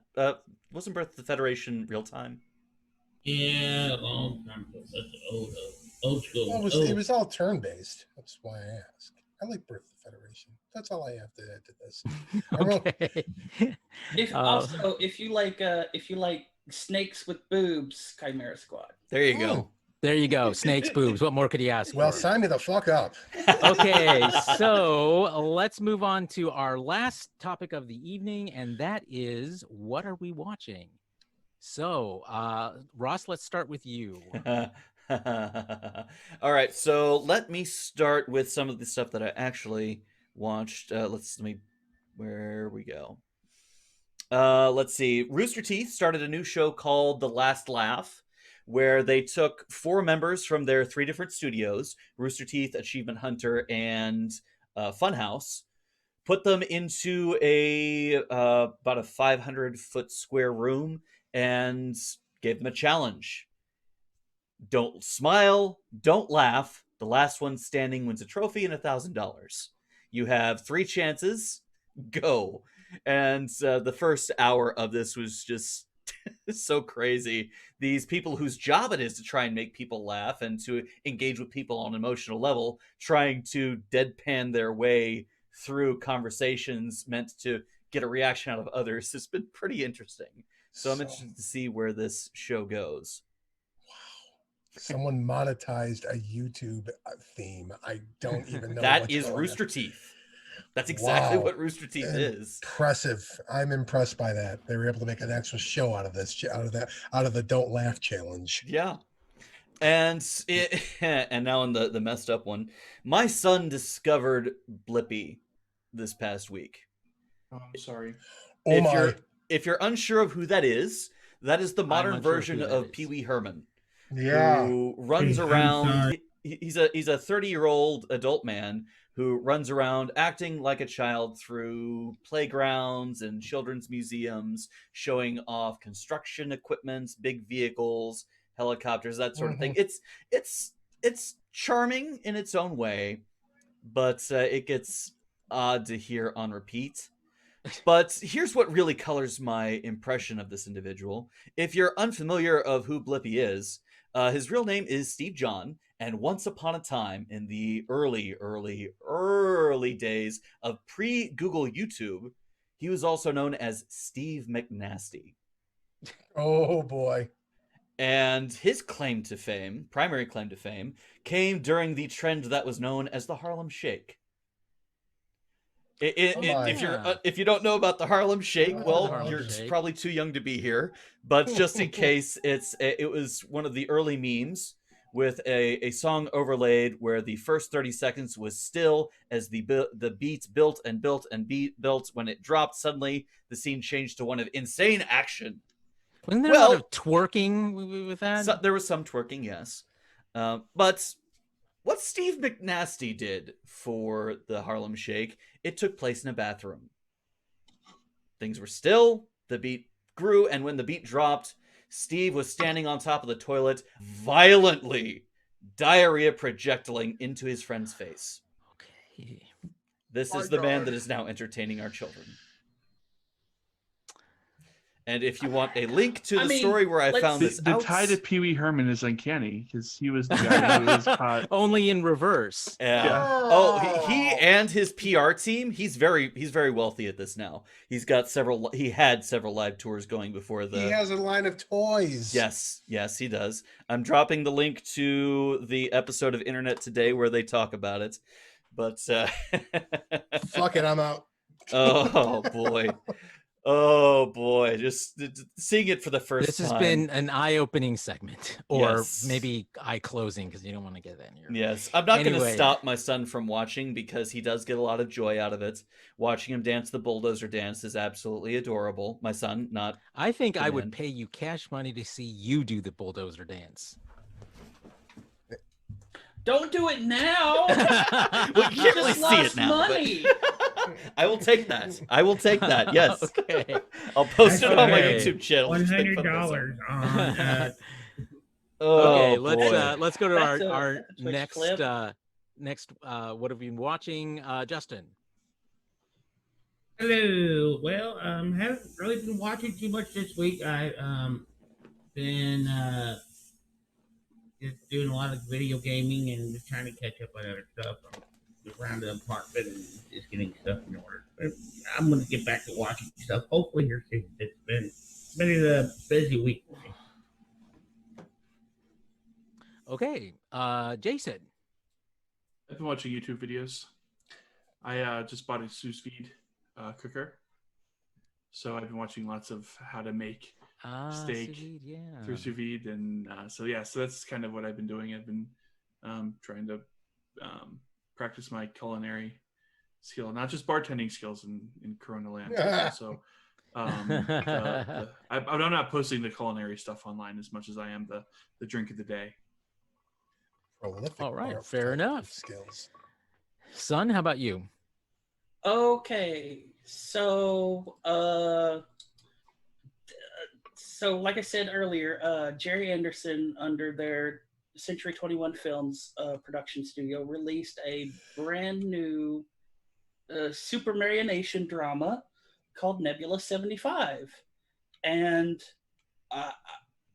I'll be honest, I enjoyed it very, very much. I really, really miss the old storytelling of puppeteering from the the Thunderbirds kind of era of stuff, and having this, I cried. Come on, it made me cry watching this. Okay, that was Aw. so nostalgic. I loved it so much, and I would like more. Half of it is watching is the actual production, and the other half of the video itself is them. I didn't even know they were going to start a brand new version of Thunderbirds using the puppetry again until I saw it in this video, because they're apparently in talks to make an entirely new Thunderbird series using Super Marionation again. So I'm all for this 100%. So there was that, and the other thing I watched this week was The Whitest Thing Ever. Whitest or widest? No, whitest. Okay. As in a white person doing something they probably shouldn't do. And that's a person on YouTube named Wes Tank, who takes Dr. Dre beats and then raps Dr. Seuss over them. I saw that. That is wonderful. I have to say, I approve. That is the whitest agreed. thing ever. That's parody, though. See? Parody. Circle closed. Okay. That's how we All break right, down the shows. Sean. Oh, were you done, son? Yeah, that's Okay, yeah. Sean. Okay, I'm still watching Westworld. Westworld is really getting better every week. I got to be honest; it's really good this season. Season finale is this weekend. I watched a show I was talking about it earlier that came out in 2016. It was a miniseries called The Night Of, and it's, if you haven't seen it, it's basically the story of a kid that was in the wrong place at the wrong time, and it winds up getting accused of murder, and it's from the beginning to the end of the whole story in this, and it's really incredibly well done. The actor, and I forgot his first name, but he played Bodhi in Rogue One, Star Wars Rogue One. He won the Emmy for Best Actor that year. For his portrayal in the series. I highly recommend it. It's one of those shows that I'm kicking myself for not having watched when it first came out, but it was incredibly engaging. John Turturro's in it as well. I also watched I finished watching McMillions. That was a shit show. Right. Yeah. In a good way, right? It was pretty fascinating, to say the least. That whole mess with that. I discovered that for $2.99 per month, you can get Shout TV on your Amazon Prime Video account. And oh my God, the content! You get all of the Mystery Science Theater 3000s, and you get all the Thunderbirds and the Thunderbird sequel and the show that came out before that, since we were talking about it. So, yeah, and also K9 is on there. And Hayden is obsessed with K9 now. So Doctor Who K9, not K9. So Hayden is really crazy about that, and that's really a fun kids show. But yeah, and I watched a couple of documentaries, I think, here and there. There's the Atlanta Child Murders series that's still ongoing on HBO. And if you watch the last season of Mindhunter, it's focused entirely around that.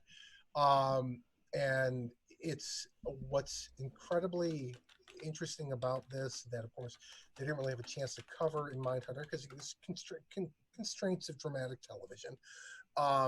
It's the personal effect of these parents. It really gives an insight, a sympathetic insight into, of course, what they went through, and it's very well done. I think the last episode is coming up this Sunday. I'm not sure if it's the last, but I know there's at least one more to go.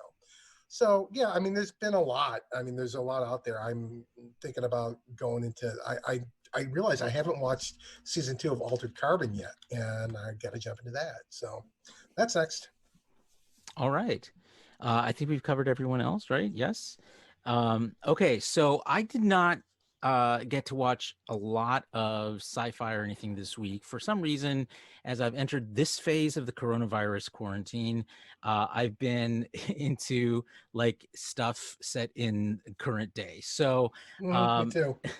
So this week, I started watching Normal People on Hulu. And by the way, this is my point, or this is my chance to point out that, wow, Hulu is stepping it up, folks.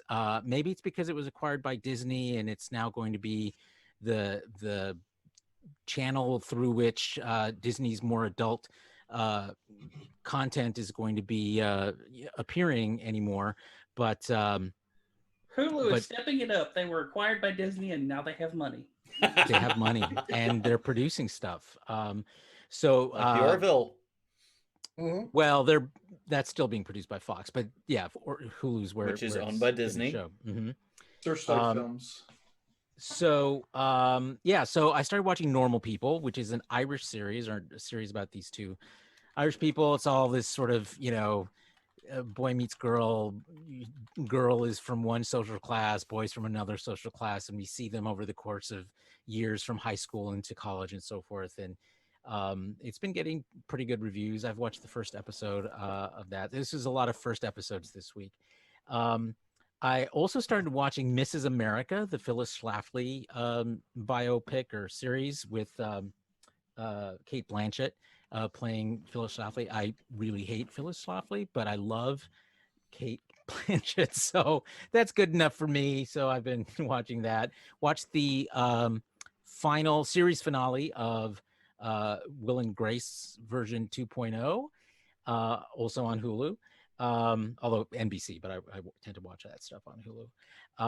Also on HBO, I started watching the series Run, which is about these two college friends who are now deep into their own like lives, many years later, and they have this agreement where if they text the word run to one another, that they would, and the other one texts back run, they will meet in New York at Grand Central Station and get on the same cross-country train from there and do whatever you do when you run away from your life. And it's actually, I'm only 2 episodes in, but it's intriguing. And of course, it's got Domhnall Gleeson is the male lead, and he's you know him as General Hux from who is I love General Hux. I just think he's the saddest little character in Star Wars. I don't know if you guys read Emo Kylo Ren on Twitter. Hilarious. And he always tweets about Hux and how like Hux is his like as if they were in high school, and is his sidekick, very less popular sidekick, and so I just that the fact that he betrays him in the movies, sorry, spoiler, I found particularly poignant. Anyway, he's a great actor. He's great in it. And for those of you, I forget her name, who plays the female lead, but she had a great supporting role in Nurse Jackie. Very different character here, but great actor. So they're very compelling to watch on screen. And then Netflix, as I mentioned earlier, has dropped a lot of content just today. The biggest one, I think, is the series Hollywood, which tells the story of Hollywood back in sort of its heyday. It looks to be set in like the 40s, I think. And they cover everything from, racism to sexuality, and, all it looks like kind of a absurd, in a good way, parody of Hollywood. I'm excited to see that. And of course, I'm a sucker for teen rom-coms. This one's with a twist. It's called The Half of It, where the main character, it's sort of like, crap, what's the name of that? The very famous thing where, forget about it. I can't remember it. Anyway, so The Half of It, I'm watching that. And that's it for me this week.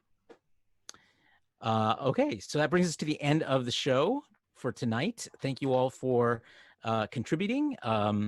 Program note, we'll be back next week, of course. And is there anything else that we need to know before we sign off? Justin?